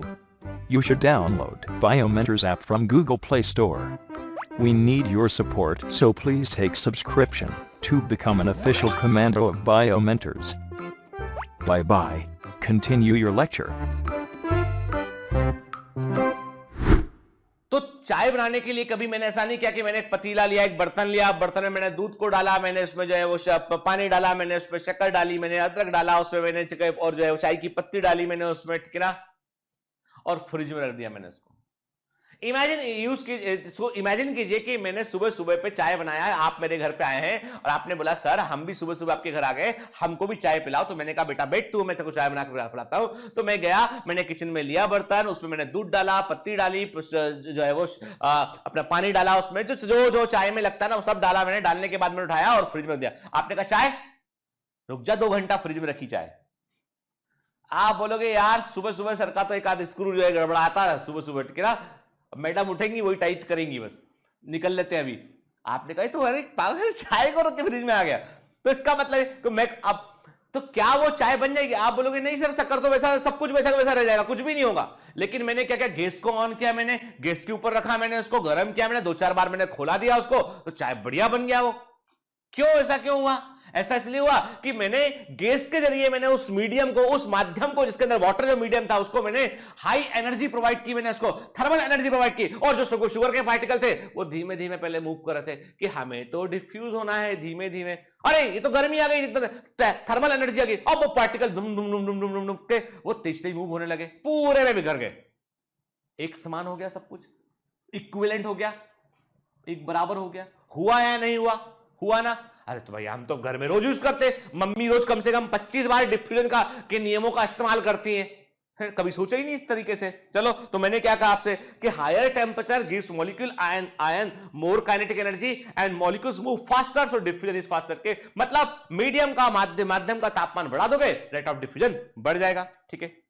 Then surface area क्या कारण था? हमने कहा था कि स्मॉलर दी सेल मोर एक्टिव दी सेल, छोटी कोशिकाओं का सरफेस वॉल्यूम रेशियो अधिक होता है, इसलिए वो अधिक मेटल को एज कंपेयर टू वॉल्यूम अंदर ले पाती हैं। तो जहां पे जितना अधिक सरफेस एरिया होगा, जितना अधिक बाहर निकलने की जगह होगी, उतना फास्ट जो है वो आपको डिफ्यूजन देखने मिलेगा। अरे भाई सिंपल सी बात है, एक कमरे में 100 लोग बैठे हुए हैं, एक बड़ा सा हॉल है, 100 लोग बैठे हुए हैं, केवल एक दरवाजा है बाहर निकलने का, एक दरवाजा बाहर निकलने का, और अचानक से बाहर निकलना हुआ तो क्या होगा? दरवाजे पर जो है वो धक्का मुक्की जाएगी, दरवाजे पर जैम लग जाएगा। जैसे आपने देखा ना भारत की ट्रेनों में क्या होता है, भारत की बसों में क्या होता है, बहुत ही जो है बुद्धिमान लोग हमारे यहां पाए जाते हैं। ट्रेन में इतने गेट होते हैं, मतलब कायदे में ट्रेन में क्या है कि जो यदि अब आपको बता दूं मैं कैसे मालूम चला मुझे, जैसे मैं कोरिया में देखा, जापान में देखा, मैंने यूरोप में देखा मैंने कि there are some gates, train के जो बोगी होती है उसमें वहां पे 4 या 3 गेट होते हैं, 2 चढ़ने के लिए और एक उतरने के लिए, कि बीच वाला उतरने के लिए, साइड वाले चढ़ने के लिए। यदि बीच वाले चढ़े तो वहां पे पनिशमेंट है, आपको पेनाल्टी है, नहीं उल्टा नहीं कर सकते आप। चाहे मलेशिया में देखें आप, चाहे वो आप जो है वो थाईलैंड में देखें, जो वहां पे जो मेट्रो चलती है बिल्कुल फिक्स है कि यहां से चढ़ना है, यहां से उतरना है। भारत में क्या है, हर गेट से चढ़ना है, खिड़की से भी घुसना है अंदर, ठीक है ना, हर गेट से निकलना है, धक्का मार के। जिसमें यदि ताकत है, मैं धक्का मार सकता हूं तो मैं पहले उतर जाऊंगा, और तुम धक्का मार सकते हो तुम पहले चढ़ जाओगे। भगवान जाने कि कहां से इतना भारी ज्ञान लेके आते हैं, मतलब हम, और यही बता रहा हूं मैं, हम भारतीय लोग ही, आप इसको अदरवाइज मत लेना, मैं आपको सच्चाई बता रहा हूं, जब हम ही लोग जो है ना किसी दूसरी कंट्री में जाते हैं ना तो सबसे डिसिप्लिन व्यवहार करते हैं, कभी थूकते नहीं है, कचरा नहीं फेंकते कहीं, हम धक्का मुक्की नहीं करते, हमें लगता है यार क्या सोचेंगे अपने बारे में। वही चीज यदि हम अपने देश के अंदर अप्लाई कर देना, कचरा ना फेंके, धक्का मुक्की ना करें, सड़क पे थूके ना हमको, तो क्या प्रॉब्लम है भाई? ठीक है, अपने देश का भी तो सम्मान करना, बाहर जाके दूसरे के देश का सम्मान करते हुए थूकते नहीं है, कचरा नहीं डालते, लेकिन अपने देश में तो कचरा घर बना रखा है उसको पूरा। चलिए, तो अभी मेरा कहने का मतलब था कि एक दरवाजा है, उससे सबको बाहर निकलना है तो प्रॉब्लम है, ठीक है। सरफेस एरिया जो बाहर डिफ्यूज, वो दरवाजा ही तो वो एरिया जहां से आर पार निकल सकते हो, बाकी तो बंद है सब। सरफेस एरिया समझ मान लिया हमने उसको लेकिन वहीं 25 दरवाजे होंगे उस हॉल में, पूरा दरवाजा एग्जिट कई सारे बने हुए हैं, तो फट से बाहर निकल जाएंगे, कोई दिक्कत ही नहीं होगी। कितने लोग बाहर निकला, उतने लोग बाहर निकल सकते हैं, है ना। कहने का मतलब ये है कि मोर द सरफेस एरिया, जो एंट्री पॉइंट्स हैं उनका सरफेस एरिया अधिक होगा, बड़ा होगा,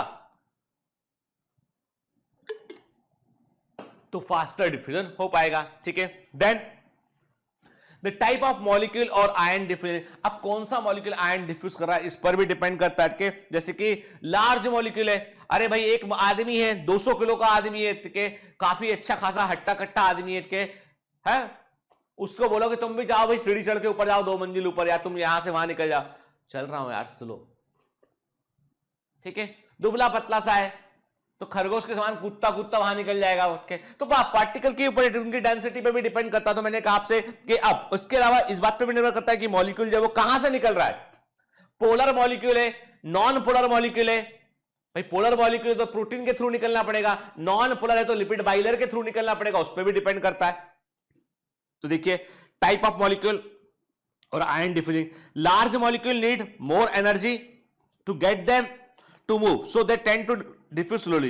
Larger molecule slow diffusion, non-polar molecule diffuse easily than the polar molecule, क्योंकि नॉन पोलर मॉलिक्यूल को बाहर अंदर बाहर होने के लिए लिपिड की बाइलर मिलती है, और मेम्ब्रेन में हर जगह पर लिपिड की बाइलर प्रेजेंट है, ठीक है, क्योंकि वो तो फ्रेमवर्क है लिपिड मेम्ब्रेन का, तो उस आसानी से निकल, नॉन पोलर सॉलिड आसानी से निकल पाता है as compare to polar solid को, पोलर सॉलिड को बाहर निकलने के लिए प्रोटीन चैनल की या टनल की रिक्वायरमेंट होती है, ठीक है, क्लियर। अब देखिए आपके पास एक ग्राफ है, अब ये ग्राफ क्या बताता है, कहता है कि भैया सिंपल डिफ्यूजन और कैरियर इमीडिएट डिफ्यूजन का ग्राफ है, और this graph is one of the important graph, ये एक इंपॉर्टेंट ग्राफ में से एक है, ठीक है, क्लियर। ये बायोलॉजी ओलंपियाड के लिए भी इंपॉर्टेंट है, नीट के लिए भी इंपॉर्टेंट है, और आपके बोर्ड के एग्जाम के लिए भी इंपॉर्टेंट है। अब देखिए बेटा इस ग्राफ में क्या बताने की कोशिश की है, इस ग्राफ में बताने की कोशिश की है कि आपका जो वो था ना पहाड़ से नीचे उतर, मैंने आपसे कहा था पहाड़ से नीचे उतरने की बात चल रही थी, मैंने आपसे कहा था कि ये है पहाड़, ठीक है, ये एक माउंटेन है, छोटा छोटा कर दिया इसको मैंने अभी,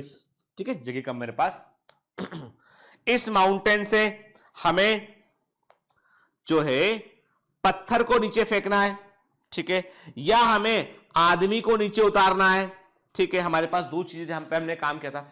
तो आपको यदि ऊपर से पत्थर को नीचे उतारना है, आपको जो स्टोन बड़े बड़े स्टोन को नीचे उतारना है, तो आप जितने चाहे उतने स्टोन ऊपर से फेंकिए, नीचे आ जाएंगे वो, ठीक है।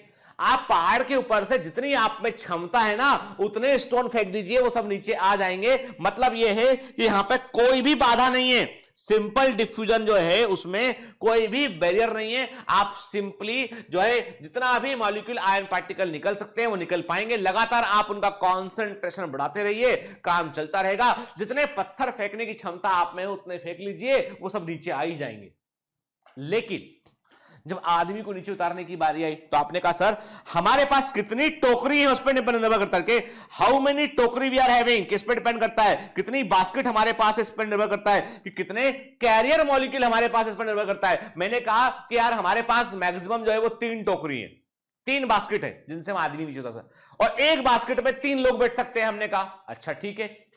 पहली बार क्या किया हमने पहला बास्केट इस्तेमाल किया, 3 लोगों को उतारा हमने, फिर हमने कहा और लोग आ गए, चलो 2 बास्केट यूज करते हैं, 2 बास्केट से हमने 6 लोग उतार दिए नीचे, फिर कुछ लोग और आ गए, हमने कहा चलो लास्ट वाला बास्केट और निकाल लो, तीसरा बास्केट और निकाला, अब एक बार में 9 लोगों को नीचे पहुंचा दिया हमने, फिर और लोग आ गए, हमने कहा देखो दादा ऐसा है 3 ही बास्केट है हमारे पास, है ना, तुमको अब लाइन में लग जाओ, क्यों में लग जाओ, नहीं हमको भी जाना है, तो कैसे कुदा देंगे नीचे तुमको, हम क्या करें बताओ, बास्केट 3 ही है ना, बास्केट फुल, मैक्सिमम कैपेसिटी पे काम चल रहा है, अब नहीं हो सकता इसके ऊपर, 9 लोग आ चुके बास्केट में, अब इसके ऊपर 10वां आदमी नहीं आ सकता है। कहने का मतलब ये हुआ ग्राफ कैसा बन गया, मतलब मैंने कहा ग्राफ ये बन गया, पहले 3 लोग आए, 6 लोग आए, 9 लोग आए, ये पॉइंट हाईएस्ट पॉइंट है, 9 लोग आ चुके हैं, this is the highest point, this is the highest point, ठीक है। हमने कहा भैया 9 से ऊपर नीचे नहीं उतार पाएंगे हम, क्या रुको, फ्लैट हो गया कर्व, अब इसके ऊपर तो कैपेसिटी नहीं, क्योंकि हमारे पास क्यों कैपेसिटी नहीं है, हमारे पास बास्केट नहीं है, और बास्केट क्या है, कैरियर प्रोटीन है, मतलब फैसिलिटेड डिफ्यूजन में आपको सैचुरेशन इफेक्ट देखने मिलेगा, फैसिलिटेड डिफ्यूजन में आपको संतृप्तता प्रभाव सैचुरेशन इफेक्ट देखने मिलेगा, क्योंकि वहां पे कैरियर इन्वॉल्व होता है। दिस इज द डिफरेंस, ठीक है। ये वाला दूसरा ग्राफ क्या है, जितने पत्थर फेंक सकते हो फेंक लो भाई, नीचे उतर जाएंगे, उठ के सीधा जा रहा है ऊपर, उठ के और भी ऊपर निकल जाएगा, कोई दिक्कत नहीं उसको, ये सिंपल डिफ्यूजन का कर्व के। लेकिन जहां बास्केट की बात आ गई, कैरियर की बात आ गई, तो ग्राफ ऐसा मुड़ गया हो कि भैया इसके ऊपर तो पॉसिबिलिटी नहीं है, मैक्सिमम वी मैक्स, बस इतना याद रखिए। भी बाकी ग्राफ का आगे का डिसेक्शन अगले चैप्टर में देखेंगे। जो ट्रांसपोर्ट जब पढ़ेंगे तब देखेंगे। आई बात समझ में? अरे जो दिखता ना ग्राफ देख के, अरे ग्राफ बोला क्वेश्चन आ गया, डर गए। सब सिंपल है, कुछ भी जो है पूरा बेटा पूरा बायोलॉजी बड़ा इंटरेस्टिंग है, ठीक है। अब देखो आप फैसिलिटेड डिफ्यूजन कैसे होता है, कि एनिमेशन देख लेते हैं यहां पे हम।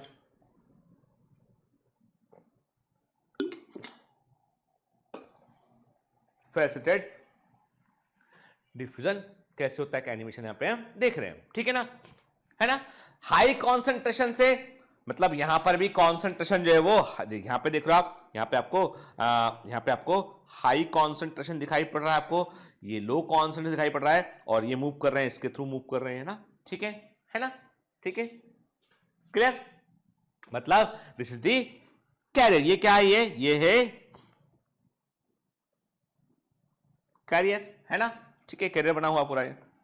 चलिए ना, आप देखिए ना, देख रहे हैं ये। अब इसमें से पोलर कौन सा है? हमने कहा कि आप एक फंडा तो एकदम क्लियर है, हमने कहा ये है पोलर प्रोटीन के थ्रू, और ये है नॉन पोलर के ये लिपिड बाइलर से क्रॉस हो रहे हैं, है ना बेटा, ठीक है, क्लियर।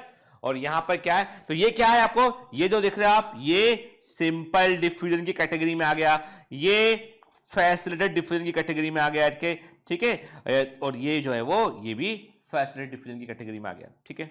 चलिए, है ना। तो मैंने क्या कहा आपसे कि कांस्टेंट ये प्रोसेस जो है वो, चाहे वो सिंपल डिफ्यूजन हो चाहे फैसिलिटेटेड डिफ्यूजन हो, कॉन्सेंट्रेशन ग्रेडियंट सांद्रण प्रवणता के अनुसार ही ये प्रक्रिया संचालित होगी, ये प्रोसेस ऑपरेट होगी बेटा, ठीक है, क्लियर। अब बात करते हैं uphill active transport, uphill transport, जिसको हम पंप भी कहते हैं। मैंने कहा ना एनर्जी लगेगी, बास्केट ऊपर लेके जाना है। Energy is needed to move particle. अब क्या है, नीचे से आपको ऊपर लेकर जाना है, तो मतलब आपको बास्केट भी लगेगा, आपको एनर्जी भी लगेगा, देखा था मिनट के, क्योंकि ये प्रोसेस कांस्टेंट ग्रेडियंट के अगेंस्ट होती है। By the help of active transport mechanism the cell maintain its ionic balance. के याद रखिएगा, ऑस्मो रेगुलेशन के लिए सबसे इंपॉर्टेंट प्रोसेस होती है एक्टिव ट्रांसपोर्ट भी होती है, क्योंकि कारण उसके पीछे ये कि कई मिनरल आयन, कई पार्टिकल्स जो है वो सेल के अंदर हायर कॉन्सेंट्रेशन में चाहिए होते हैं as compare to the outer medium. जैसे कि हम बात करते हैं पोटेशियम आयन की बात करते हैं, पोटेशियम आयन हमेशा सेल के अंदर हाईएस्ट कॉन्सेंट्रेशन होता है as compare to the outer medium, ठीक है। तो सेल को यदि अपना एक निश्चित आयनिक बैलेंस बनाए रखना होता है, तो वो जो है लो कॉन्सेंट्रेशन से पार्टिकल को अंदर की ओर लेके आती है, हाई कॉन्सेंट्रेशन तक लेके आती है, उसके लिए एनर्जी भी खर्च करती है कि उसमें कैरियर प्रोटीन भी इन्वॉल्व होते हैं कि अब कैरियर प्रोटीन क्या होते हैं? मैंने कहा ये वो धसे हुए प्रोटीन होते हैं, एम्बेडेड प्रोटीन होते हैं, जो अपना शेप बदल सकते हैं, ओपन और क्लोज होते हैं, और ये मेम्ब्रेन के में ट्रांसपोर्टेशन में हेल्प करते हैं कि इनमें कन्फर्मेशनल चेंज आपको देखने मिलता है। देखना बेटा, इसको फ्लिप फ्लॉप मत समझना आप, ये कन्फर्मेशनल चेंज होते हैं। इन प्रोटीन में क्या होता है? कन्फर्मेशन चेंज होता है, और ये एक टनल के समान हो सकते हैं, ये एक कैरियर प्रोटीन के समान हो सकते हैं, तो ये जो है वो जोड़ेंगे पार्टिकल को, कन्फर्मेशन चेंज करेंगे, अंदर छोड़ देंगे, ठीक है, या एक ओपन टनल के समान भी हो सकते हैं। देखिए आप, है ना। तो ये फ्लिप फ्लॉप नहीं है, ये कन्फर्मेशनल चेंज है बेटा, ठीक है, तो कंफ्यूज मत करना एनिमेशन देख के, ठीक है। ऐसे पकड़ के उसने अपोजिट साइड छोड़ दिया उसके, देख रहे हैं आप, ये है कैरियर प्रोटीन, ठीक है। तो देखो ये carrier protein, solid binding site, channel दोनों में फर्क है। चैनल ओपन रहेगा, चैनल ओपन से एक्वापोरिन हमेशा ओपन चैनल रहेगा, और उससे एक पर्टिकुलर सब्सटेंस या मिनरल या आयन ही आर पार निकलेगा। Channels and carriers are specific, किसी भी कोई भी कैरियर किसी के भी लिए इस्तेमाल नहीं होता है, उसके लिए जो सॉल्यूट होते हैं, जो आर पार निकलने वाले पदार्थ होते हैं, वो स्पेसिफिक होते हैं, विशिष्ट होते हैं। याद रखिए, व्हेनेवर द कैरियर इज, जब भी कभी कैरियर इन्वॉल्व होगा बेटा, तो वहां पर क्या होगा? वहां पे आपको स्पेसिफिसिटी देखने मिलेगी, आपको विशिष्टता देखने मिलेगी। नॉर्मल सिंपल डिफ्यूजन में आपको स्पेसिफिसिटी देखने नहीं मिलेगी, ठीक है, क्लियर। देखिए आप ना, अब हमने तीनों पैसिव ट्रांसपोर्ट और एक्टिव ट्रांसपोर्ट, पैसिव के अंदर जो है सिंपल डिफ्यूजन और फैसिलिटेटेड डिफ्यूजन, उसको हमने जो है वो यहां पर देखा। और फैसिलिटेटेड डिफ्यूजन भी दो तरह का होता है बेटा, चैनल मीडिएटेड होता है, या हम कहते हैं कैरियर प्रोटीन मीडिएटेड होता है, ठीक है ना। देखिए आप क्या देख रहे हैं ना, इसका बेटा, इसका बड़ा अच्छा इमेज है, इसका आप जो स्क्रीनशॉट ले लीजिए। लिपिड बाइलर सिंपल डिफ्यूजन, सीधा मॉलिक्यूल पार्टिकल आर पार निकल गया, जब ट्रांसपोर्टेड पार्टिकल चैनल प्रोटीन से निकला, चैनल प्रोटीन मीडिएटेड जो है वो फैसिलिटेटेड डिफ्यूजन होगा। कैरियर से निकला तो कैरियर प्रोटीन मीडिएटेड जो है वो फैसिलिटेटेड डिफ्यूजन होगा। ये पैसिव ट्रांसपोर्ट में आता है, फैसिलिटेटेड डिफ्यूजन में आता है। ठीक है, और एक्टिव ट्रांसपोर्ट में क्या हुआ, हमने देखा कि जो एनर्जी खर्च किया हमने और मॉलिक्यूल आयन पार्टिकल को हमने लो कॉन्सेंट्रेशन से हाई कॉन्सेंट्रेशन को भेजा हमने, तो हमने क्या बोला उसको, हमने एक्टिव ट्रांसपोर्ट का पंप बोला या अप हिल ट्रांसपोर्ट का। ठीक है, देखिए ये सोडियम पोटेशियम पंप है। ठीक है ना, देखिए दो उसने क्या क्या 3 सोडियम बाहर किए और 2 पोटेशियम अंदर के। पर्पल वाला बड़ा बॉल जो है वो पोटेशियम है, छोटा वाला बॉल जो है वो सोडियम के। This is the sodium. और ये आदमी जो कर रहा है साथ, उसको एनर्जी लग रही नहीं लग रही इसमें के ऐसे बॉल फेंकने में लग रहा है ना। ठीक है, आप समझ लीजिए कि ये जो आदमी है इसका नाम है, इसका नाम क्या है, इसका नाम है एटीपी एस्ट के। ये कौन है, ये है एटीपी एस्ट के, सोडियम पोटेशियम एटीपी एस्ट के, ये वो है। और ये क्या कर रहा है कि सेल साइटोप्लाज्म से बाहर 3 सोडियम भेज रहा है, अंदर 2 पोटेशियम लेकर आ रहा है। मतलब every time when it operates 3 plus goes out and 2 plus come inside. तो बाहर प्लस चार्ज बढ़ने लगेगा, अंदर माइनस चार्ज आएगा कंपैरेटिवली। अरे हर बार 3 चार्ज प्लस बाहर करोगे आप, 2 प्लस अंदर लोगे, तो एक दिन वो गैप आएगा कि नहीं आएगा, आ जाएगा गैप नाट के। And this is the very important fundamental for the neural cell के नर्वस टिश्यू। हमारा नर्वस सिस्टम इसी फंडामेंटल पे काम करता है। हमारी सेल मेम्ब्रेन जो है उसकी जो इलेक्ट्रिकल एक्साइटेबिलिटी होती है वो इसी फंडे पे काम करती है। मतलब आप समझ लीजिए आपकी जो एनर्जी है बॉडी का, उसका एक बड़ा हिस्सा जो है सोडियम पोटेशियम पंप खर्च करता है, केवल मेम्ब्रेन के इलेक्ट्रिकल पोटेंशियल को बनाए रखने के लिए। ठीक है ना, this is the sodium potassium pump के। 3 सोडियम को अंदर से बाहर करता है, 2 पोटेशियम को अंदर लेके आता है। ठीक है, सोडियम पोटेशियम पंप को ये शो करता है। क्लियर? ठीक है, और इसके अलावा पंप कई जगह पे, जैसे मैंने आपसे कहा कि जो है वो अमाइनो एसिड सोडियम मूवमेंट, यहां पर भी पंप काम करते हैं। तो there are lots of process जहां पे कि आपको हाइड्रोजन पंप देखने मिल सकता है। तो जहां भी पंप, यानी याद रखना बेटा, कभी भूलना नहीं इस बात को कि whenever there is use of the term pump, pump शब्द का इस्तेमाल जहां पर भी होगा ना ट्रांसपोर्ट में, वो एक्टिव ट्रांसपोर्ट होगा। एक्टिव ट्रांसपोर्ट है, पंप जहां भी इस्तेमाल होगा वर्ड, मतलब वो एक्टिव ट्रांसपोर्ट होगा। ठीक है, क्लियर? समझ गए आपके? यानी आप देखिए कि इस प्रकार के ट्रांसपोर्ट से क्या, जैसे मैंने आपसे कहा ना कि 3 सोडियम बाहर भेजे, 2 पोटेशियम अंदर लेके आए, जैसे जैसे होता रहेगा वैसे वैसे चार्ज का डिफरेंस बनता चला जाएगा इसमें के। तो इलेक्ट्रिकल पोटेंशियल को बनाए रखने के लिए ये चीजें काम करती हैं। ठीक है ना, क्लियर? देखिए ना, अब एक और इंटरेस्टिंग बात यह है कि मेम्ब्रेन के आर पार जो केमिकल जाते हैं ना, उनको भी जाने का तरीका, जैसे मैंने आपसे कहा कि यदि कोई कैरियर प्रोटीन है या चैनल प्रोटीन है, एक बार में एक सॉल्यूट एक दिशा में, एक बार में एट वन टाइम 1 सॉल्यूट बाहर निकलता है या अंदर आता है, हम उसको यूनिपोर्ट बोलते हैं। तो यूनिपोर्ट ट्रांसपोर्ट में क्या होता है, एक मॉलिक्यूल आयन या पार्टिकल कैरियर प्रोटीन के माध्यम से जो है वो अंदर या बाहर होता है। ठीक है, जब 2 एक साथ मूव करते हैं, 2 पार्टिकल एक साथ एक ही दिशा में, 2 पार्टिकल एक साथ एक ही दिशा में मूव करते हैं, या तो बाहर से अंदर आ गए या अंदर से बाहर चले गए, उसे बोलते हैं सिम्पोर्ट बोलते हैं। एक अंदर आया एक बाहर गया, एक अंदर आया एक बाहर गया, एंटीपोर्ट बोलते हैं। चलो बताओ मेरे को, सोडियम पोटेशियम पंप किस तरह का होता है? बताइए फटाफट, किस तरह का होता है? सोचिए। अरे यार इतना सिंपल है, सोडियम को बाहर किया, पोटेशियम को अंदर लाए, मतलब एंटीपोर्ट होता है। वो क्या होता है? वो एंटीपोर्ट होता है। ठीक है, देखिए best example of active transport, active transport का सबसे अच्छा उदाहरण क्या है? वो है बेटा plasma membrane sodium potassium pump के। यानी एक्टिव ट्रांसपोर्ट का सबसे अच्छा उदाहरण जो है वो है बेटा plasma membrane sodium potassium pump के। इसका काम क्या होता है? To maintain concentration gradient for sodium and potassium.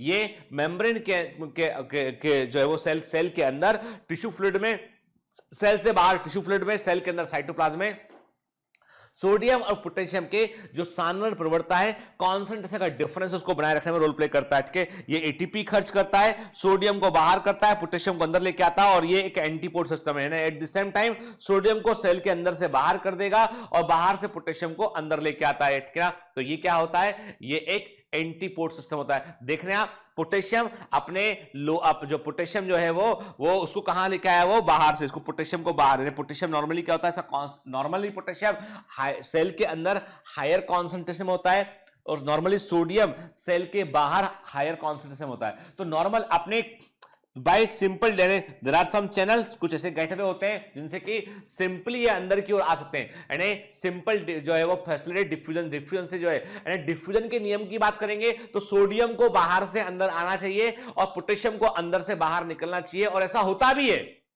तो इसको ये ऐसा ना हो कि सेल पूरी इक्विलिब्रियम में जाए, और मैंने पहले भी कहा था आपको लिविंग वर्ल्ड के अंदर कि यदि इक्विलिब्रियम में सेल आई तो जीवन खत्म है, ठीक है। सेल का नॉन इक्विलिब्रियम में रहना ही लाइफ का सिंबल है। तो सेल क्या करती है, बताए ऐसा बोलती है, चल ठीक है तुम सोडियम अंदर आ गए हो, पोटेशियम तुम बाहर चले गए हो, कितना बाहर जाओगे, हम भी एनर्जी लगाएंगे। एनर्जी लगाता है, बाहर गए पोटेशियम को पकड़ के वापस अंदर लाता है, अंदर के सोडियम को वापस बाहर निकालता है, ठीक है ना, क्लियर। ये सोडियम पोटेशियम पंप है, और this is one of the very important thing जिसको आज आप यहां नीट की तैयारी के दौरान पढ़ रहे हैं। जब आप एमबीबीएस फर्स्ट ईयर में जाएंगे तो पढ़ेंगे, एमबीबीएस थर्ड ईयर में होंगे तो पढ़ेंगे, एमबीबीएस फाइनल ईयर में होंगे मेडिसिन में तो पढ़ेंगे, आप एमडी करेंगे तो भी पढ़ेंगे। आप क्या बोल रहा हूं, मतलब, और ये लेवल बढ़ जाएगा इस करके, जानकारी का स्तर और उसका बढ़ते बढ़ते बहुत ऊपर तक पहुंच जाएगा, ठीक है ना। चल, इसके अलावा एक्टिव ट्रांसपोर्ट के दूसरे क्या एग्जांपल है, इसके अलावा एक्टिव ट्रांसपोर्ट के दूसरे एग्जांपल है, जैसे मैंने कहा आपसे हाइड्रोजन पोटेशियम पंप हुआ, ठीक है ना, कैल्शियम आयरन पंप हुआ, क्लोराइड पंप हुआ, क्लोराइड पंप हुआ, ठीक है ना, ठीक है। ये सारे ऐसे एग्जांपल हैं जो आपको जो है वो सेल में देखने मिलते हैं, ठीक है ना। हाइड्रोजन पोटेशियम पंप आपको देखने मिलता है स्टोमेटा की ओपनिंग और क्लोजिंग में। अब स्टोमेटा क्या होते हैं हम पढ़ेंगे आगे, ठीक है। प्लांट के अंदर कुछ ऐसे डायनामिक पोर होते हैं, ऐसे छेद होते हैं जो ओपन हो सकते हैं, क्लोज हो सकते हैं, और इससे ही जो है इवोपरेशन करता है प्लांट जो है वो ट्रांसपिरेशन करता है, इससे प्लांट सांस ले पाता है उन छेदों से, ठीक है। तो वो स्टोमेटा कहलाते हैं। तो स्टोमेटा की ओपनिंग क्लोजिंग इससे कंट्रोल होती है, ठीक है। फिर आपके स्टमक में जो HCl निकलता है, जो आपको तो जो हाइड्रोजन आयन निकलते हैं, क्लोराइड निकलते हैं, उसमें पंप इन्वॉल्व है उसके अंदर, ठीक है, ठीक। ऑक्सीजन जो कभी है ना, जो प्लांट सेल जब इनलार्जमेंट करती है, ऑक्सीजन काम करता है, तो ऑक्सीजन काम करने के लिए क्या करता है, सेल वॉल को लूज करता है, तो वहां भी हमको एसिडिक एनवायरनमेंट की रिक्वायरमेंट होती है, और वो हाइड्रोजन पंप के थ्रू एसिड बाहर निकलता है। बहुत सारे एग्जांपल हैं इसके, ठीक है ना, क्लियर। तो हमने कुल मिला के कहा है पे कि भाई एनर्जी खर्च होगी, प्रोटॉन पंप देखा है, हाइड्रोजन पंप देख रहे हैं, अंदर से बाहर निकल रहा है, के तो यहां पर जो है आपको एनर्जी, जब भी कभी एक्टिव ट्रांसपोर्ट होगा एनर्जी यहां पे खर्च आपको करना पड़ेगा। चलिए कुछ इंपॉर्टेंट पॉइंट हम यहां पे नोट कर लेते हैं, ठीक है। There are few very very important point, क्या, जैसे मैंने कहा पहला पॉइंट है, in sodium potassium pump the 3 sodium are transported outside from the cell and 2 potassium enter inside cell। के सोडियम पोटेशियम पंप में एक बार में 3 सोडियम को हम सेल से बाहर निकालते हैं, और एक बार में 2 पोटेशियम को हम सेल्स के अंदर लेकर आते हैं। जब भी सोडियम पोटेशियम पंप काम करता है तो 1 प्लस चार्ज बाहर बढ़ जाता है, अंदर कम हो जाता है। तो ये इलेक्ट्रोजेनिक पंप है, because it create the electrical potential. ये इलेक्ट्रिकल पोटेंशियल को एस्टेब्लिश करता है। पोटेंशियल बोले तो अब आप में से कई बार बोलेंगे सर पोटेंशियल ही नहीं पता हमको। पोटेंशियल मतलब कार्य करने की क्षमता, तुम बोलते हो ना।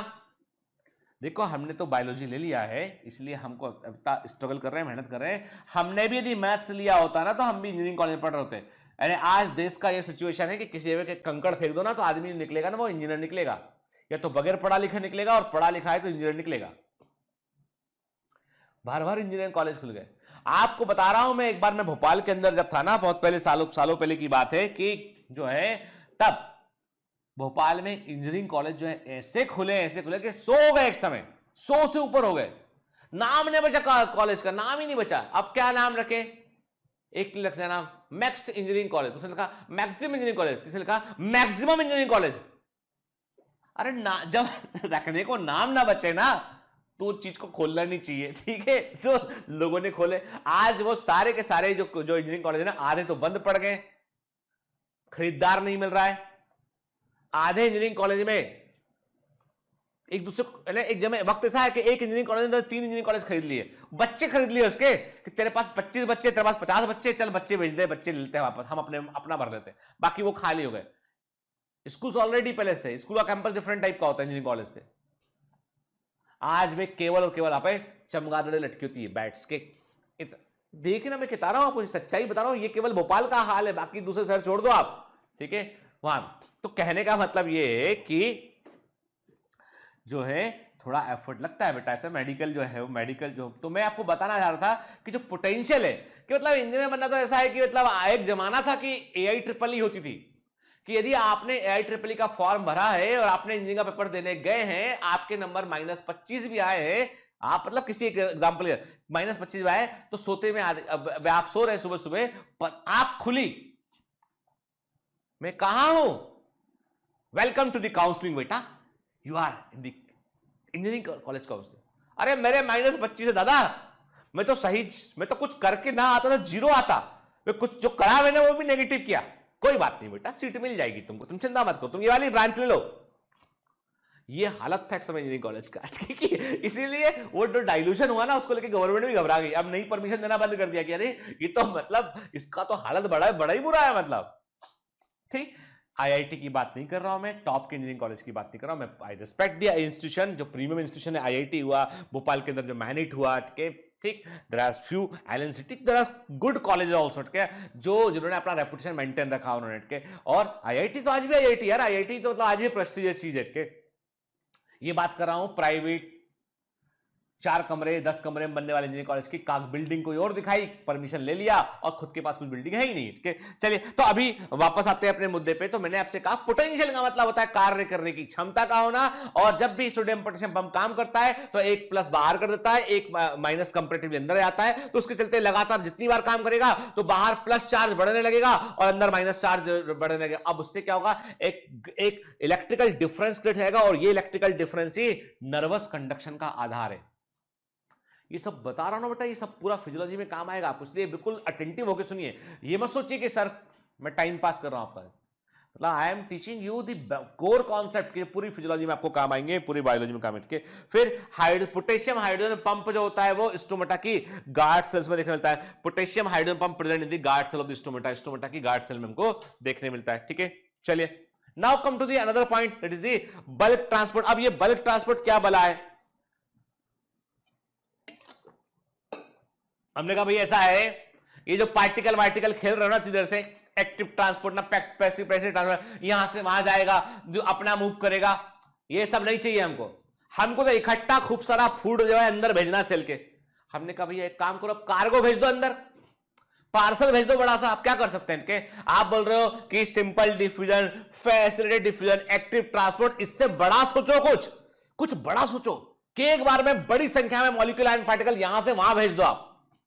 हमने कहा एक ही तरीका है इसका, मेम्ब्रेन की थैली बनाओ, अंदर ले लो, एंडोसाइटोसिस, और या मेम्ब्रेन की थैली को बाहर की ओर जोड़ के बाहर भेज दो मटेरियल को, एक्सोसाइटोसिस। अब यहां पे सरफेस नहीं, यहां पे तो क्या हो रहा है कि मेम्ब्रेन जो है वो उसकी थैलियां हैं। देखो बेटा क्या होता है कि मैंने आपसे कहा ये ये एक सेल है, ठीक है। अब इस सेल ने कहा कि मुझे कुछ केमिकल बाहर भेजने हैं, लेकिन मैं ये सिंपल डिफ्यूजन, फैसिलिटेटेड डिफ्यूजन और एक्टिव ट्रांसपोर्ट ये सब नहीं करूंगा मैं, मतलब सीधा बाहर भेज दो एक बार में, खत्म करो बात के। हमने कहा कोई बात नहीं भाई, ये आपके अंदर की थैली है, इस थैली को हमें बाहर भेजना है, तो हमने कहा एक काम करो, इसको पहले तो यहां ग्रो करके यहां भेजते हैं। थैली को हमने इस थैली को हमने जो पहले से प्रेजेंट मेम्ब्रेन हमने यहाँ पे क्या किया, हमने इस थैली को जो है यहाँ पे ऐसे अटैच कर दिया, हमने यहाँ पे अटैच कर दिया, और इसके सारे केमिकल हमने यहाँ से बाहर निकाल दिए। ये क्या है, ये हो गया एक्सोसाइटोसिस, बाहर भेज दिया हमने, ठीक है। अब सेल ने कहा कि हमको कुछ अंदर चाहिए भाई, हमको जो है फूड बाहर, ये खूब सारा फूड, ये बाहर खूब सारा फूड प्रेजेंट है। हम सेल ने कहा ये बाहर खूब सारा फूड प्रेजेंट है, हमको ये सारा फूड अंदर चाहिए, और ये एक एक करके लेके मत आना, हमको एक साथ अंदर चाहिए। हमने कहा कोई बात नहीं, ये भी पॉसिबल है। पॉसिबल ये है कि हमने बोला इसको कि देखो ऐसा है कि सेल मेम्ब्रेन को हमने अंदर की ओर ऐसे झुका दिया, हमने इसको ऐसा बना, पाउच बनाए, इस पाउच में ये फूड पार्टिकल अंदर आ गए, ठीक है। फाइनली क्या हुआ, फाइनली ये फूड पार्टिकल अंदर आने के बाद फाइनली क्या हुआ, फाइनली ये पाउच जो है वो ऐसे टूट गया वैसे, क्योंकि मेम्ब्रेन तो तरल प्रकृति की होती है, फ्लूइड नेचर की होती है, ठीक है। ये हो गया एंडोसाइटोसिस हो गया, और यदि सॉलिड पार्टिकल अंदर लिया है तो फेगोसाइटोसिस हो गया, और यदि लिक्विड पार्टिकल अंदर लिया है तो पिनोसाइटोसिस हो गया। क्या है, कुछ भी नहीं है, लेकिन बल्क में बड़ी मात्रा में मटेरियल अंदर आया, ठीक है ना। क्या देखते हैं हम, देखो बल्क ट्रांसपोर्ट दो तरीके से होता है बेटा, एक होता है endocytosis. In endocytosis there is uptake of macromolecules by cell. क्योंकि देखो अब जनरली किसके लिए होता है, मैंने कहा ना बड़ी मात्रा में होता है, और उन पार्टिकल के लिए जनरली होता है जो बड़े साइज के, उनको अंदर नहीं आ सकते हैं, बड़े फूड पार्टिकल है, पॉलीमर से कैसे अंदर आएंगे उठके, तो प्रॉब्लम है उठके, तो उनके लिए इतना इंतजार करना स्लो। मैंने कहा ना जितना बड़ा पार्टिकल है डिफ्यूजन उतना स्लो होगा उसका, तो प्रॉब्लम है वो, तो इसलिए क्या किया, उसको अंदर लेके आए। तो मैंने कहा दो तरह का होता है अंदर लाना, एंडोसाइटोसिस के फेगोसाइटोसिस सॉलिड फूड पार्टिकल अंदर आएगा, सेल ईटिंग बोलते हैं। मैचनिकॉफ ने फेगोसाइटोसिस शब्द का इस्तेमाल किया, मैचनिकॉफ। और आपको पता है हमारी बॉडी में जो डब्ल्यूबीसी होती है, व्हाइट ब्लड काप्सल होती है, जो व्हाइट ब्लड काप्सल से डब्ल्यूबीसी है, ये भी फेगोसाइटोसिस करती है, कि जो खा जाती है, कि बैक्टीरिया को पकड़ा और खा गए, अंदर ले लिया, ये भी फेगोसाइटोसिस करती है। कौन? डब्ल्यूबीसी के। तो फेगोसाइटोसिस मतलब है सॉलिड फूड मटेरियल को इंटेक करना, सेल ईटिंग है, सेल जब खाती है ना कोई चीज को, तो हम क्या बोलते हैं, फेगोसाइटोसिस बोला। पिनोसाइटोसिस मतलब सेल ड्रिंकिंग, सेल जो है जब लिक्विड मटेरियल को अंदर लेगा उसे पिनोसाइटोसिस बोलेंगे। और पिनोसाइटोसिस वर्ड को लेविस ने दिया, तो लेविस ने पिनोसाइटोसिस टर्म को दिया बेटा, ये सेल ड्रिंकिंग कहलाता है। क्लियर? ठीक है, देखिए ना, देखो सेल जब कभी जो है वो सॉलिड मटेरियल को, फूड पार्टिकल को अंदर ले रही है, तो हमने क्या बोला, हमने बोला इसको बेटा फेगोसाइटोसिस बोला हमने। लिक्विड पार्टिकल अंदर लेगा तो हमने उसको पिनोसाइटोसिस बोला हमने के। और अंदर से चीजों को बाहर निकालेगी उसे हम एक्सोसाइटोसिस बोलेंगे हम के। देखिए आप, एंडोसाइटोसिस में क्या है कि मैंने कहा आपसे कि दोनों प्रोसेस है। एंडोसाइटोसिस में वाटर, चाहे लिक्विड मीडियम को लें आप, चाहे सॉलिड मीडियम को लें, वो उसके अंदर जो है वो शामिल होता है। तो आप देख रहे हैं पार्टिकल अंदर आया, ऐसे थैली बन गया है ना। ये this is very common in amoeba. आप अमीबा में इसको देख सकते हैं। चलिए मैं आपको एनिमेशन दिखाता हूं। ये आप देख रहे हो ना, ये जो पार्टिकल, ये जो सिंगल पार्टिकल आपको दिखाई पड़ रहा है, ये है फूड पार्टिकल, ठीक है, and this is the amoeba, ठीक है। कैसे ले रहा आप देखिए, है ना, फेगोसाइटोसिस देख रहे हैं हम।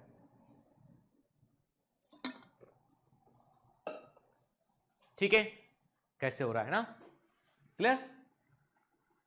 चलिए एक्सोसाइटोसिस की बात करते हैं, मतलब अंदर से कंटेंट को बाहर निकालने की बात चलती है। जहां पे क्या होता है बेटा, बल्क आपको बड़ी मात्रा में मेटल बाहर निकालने हो तो आप ऐसे जो है थैली को, ये क्या है, ये इनसाइड की सेल का क्या है, inside, this is the inside of cell, ये सेल का इनसाइड वाला हिस्सा है और ये आउटसाइड वाला हिस्सा है। तो सेल मेम्ब्रेन से फ्यूज किया, वेसिकल को बना के फ्यूज किया, वेस्टेज को बाहर निकाल दिया, एक्सोसाइटोसिस है। इसको बोलते हैं हम सेल ईफेगी कहते हैं या सेल वोमिटिंग कहते हैं। इसके सेल वोमिटिंग बोलते हैं इसको हम, या सेल ईफेगी कहते हैं, है ना बेटा। इंटरेस्टिंग कॉन्सेप्ट, ठीक है। देखिए कैसे बाहर निकलता है ना, तो ये जो जुड़ेगा, इससे जुड़ने के बाद ये बाहर निकले, है ना, बाहर निकल गया। एनिमेशन में साफ साफ दिखाई पड़ रहा है हमको, क्लियर, ठीक है। चल, है ना। तो ये जो है, अब ये वास्तव में होता है, कोई कल्पना नहीं है। इलेक्ट्रॉन माइक्रोस्कोपिक तस्वीर देख रहे हैं हम कि किस प्रकार से पार्टिकल जो है वो अंदर से बाहर निकलते हैं। एक्सोसाइटोसिस कैसे होता है, ठीक है ना, clear. Both exocytosis and endocytosis together known as bulk transport के। याद रखिएगा, एंडोसाइटोसिस जो है वो प्लांट सेल में नहीं देखा जाता है, ये एनिमल सेल का या प्रोटोजोआ का फीचर होता है बेटा, जो है। और याद रखिएगा, लेकिन एक्सोसाइटोसिस आपको प्लांट सेल के अंदर भी देखने मिलेगा, पर एंडोसाइटोसिस देखने नहीं मिलेगा, ठीक है ना, क्लियर।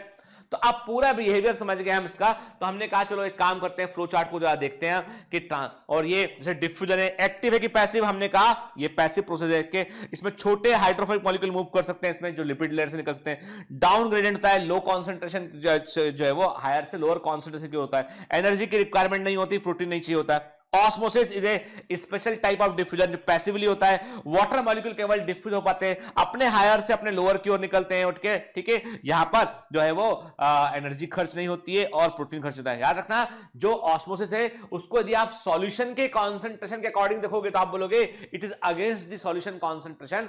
लेकिन यदि आप वाटर के खुद के अकॉर्डिंग देखोगे तो ऑस्मोसिस जो है वो कांस्टेंट से ग्रेडियंट के विपरीत नहीं होता है। वो क्योंकि कारण उसके पीछे ये कि वाटर मॉलिक्यूल अपने हायर कॉन्सेंट्रेशन से अपने लोअर की ओर जाता है, ठीक है। लो कॉन्सेंट्रेशन सॉल्यूशन में वाटर अधिक होगा, हाई कॉन्सेंट्रेशन सॉल्यूशन में कम होगा।